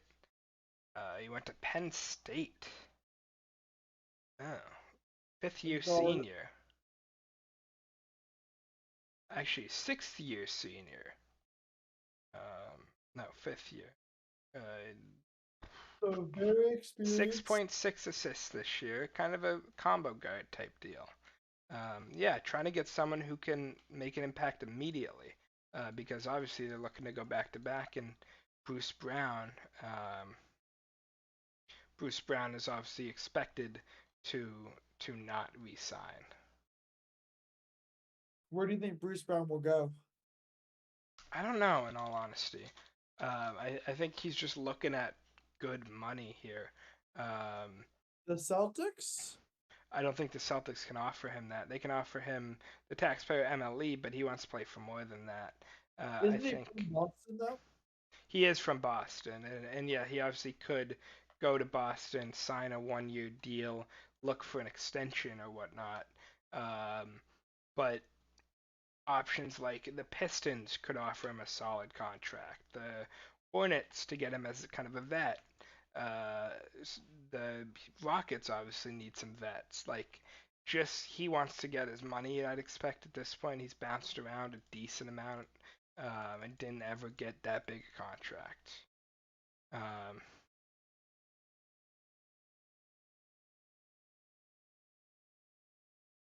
Oh. So wait, Boston's at pick 34. yeah, Okay. All right, the San Antonio pick is in. Who will be paired up with Victor Wembanyama? this is the Minnesota pick. Sorry. Minnesota traded This 2 is seconds actually for this Leonard pick. Miller. It is Lennon Miller. Yeah, that's a great pick. He's fallen, and I do like that pick. I think he kind of fits that mold of lengthy wings that they like, that they have in Jalen McDaniels. He could take kind of those minutes from Kyle Anderson, play kind of the 4, have Jalen at the 3 if they end up trading Karl Anthony Towns potentially. A lot of versatility in Lennon Miller's game as a wing, as a 4, whatever you want him to do. I think he can give him good minutes and really follows a very similar role to Jalen McDaniels, who's already hooping out there with Jaden McDaniels. Jalen's the Sixers player. So now the Boston Celtics are back on the clock for the third time tonight, and we'll I've see yet to make a pick though. who becomes a Celtic. Andre Jackson's still here. Would make a decent amount of sense. Andre Miller was my guy, but he's obviously off the board at this point. Um, Other options: Colby Jones, G.G. Jackson, Rayan Rupert. Um, there's some solid options here. You could do draft and stash guy, obviously, like a Tristan Vucevic if he is going to be draft. Trace Jackson Davis is still here. Jordan Walsh, defensive phenom for Arkansas. If you remember, uh, he's the kid with alopecia. If you watched Arkansas in the right, draft, right. defensive phenom there. Other guys I'm thinking about: Keontae Johnson, Kansas State, came back after collapsing on the court for Florida. He's a really fun story. Amani Bates, still high upside there. there's picks all over here that could be going to Boston. We just have to wait and see. Or they could trade back again. In which case we will end the stream for Michael. Please don't trade back. We're selecting Colby Jones at 34. Colby Jones, love that pick, really. Colby Jones, such a good player for Xavier this year. That's one of the guys that they heavily projected at 25 for the Celtics. Colby Jones, really, he's 6'5", combo guard. He's similar to I'd say Malcolm Brogdon in that sense. He has a solid shot, but he's a really good defender. And then you got guys like Brogdon, like White to kind of teach him. I think it could make a lot of sense. 39, I'd be looking at Trace Jackson Davis for when you get there. More of a 4 than a guard. But obviously we're not going to go to that. Celtics get Colby Jones, who's going to be a backup guard, a shooter. I guess, I don't know. He might play over Payne Pritchard. I don't know the deal. We're trading Colby Jones to the Kings for number 38 and a future second rounder. Never mind. Brad Stevens. He's collecting seconds. Well, what's the point? Yeah, Colby Jones I liked, but I don't know if it made the most sense in terms of I don't know what he brings that Brogdon doesn't. Obviously developmental, but Hauser is kind of your shooter there that can defend, and he's a better shooter. I didn't see minutes being there for him necessarily. So Celtics now have back-to-back picks at 38 and 39, and have collected 4 more seconds on top of that, I think, which is solid. I guess. Brad Stevens is farming picks. He's farming picks. And we really had we had 1 second other than this. So seconds can be useful. You saw what seconds got you at the trade deadline. Like people sending 4 seconds for Josh Richardson. For Josh Richardson, another MLE guy. I'd love Josh Richardson as a guard on the MLE.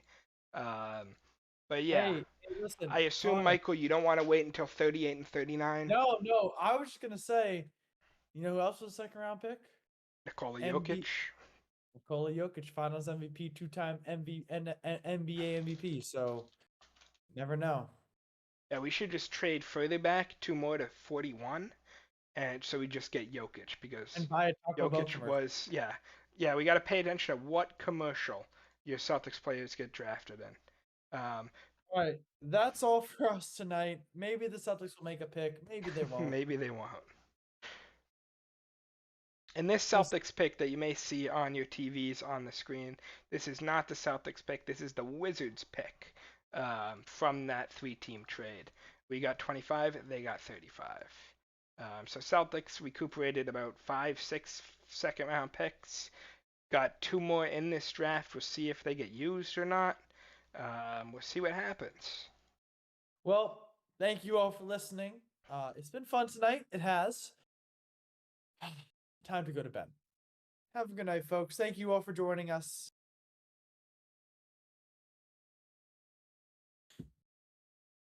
We're out.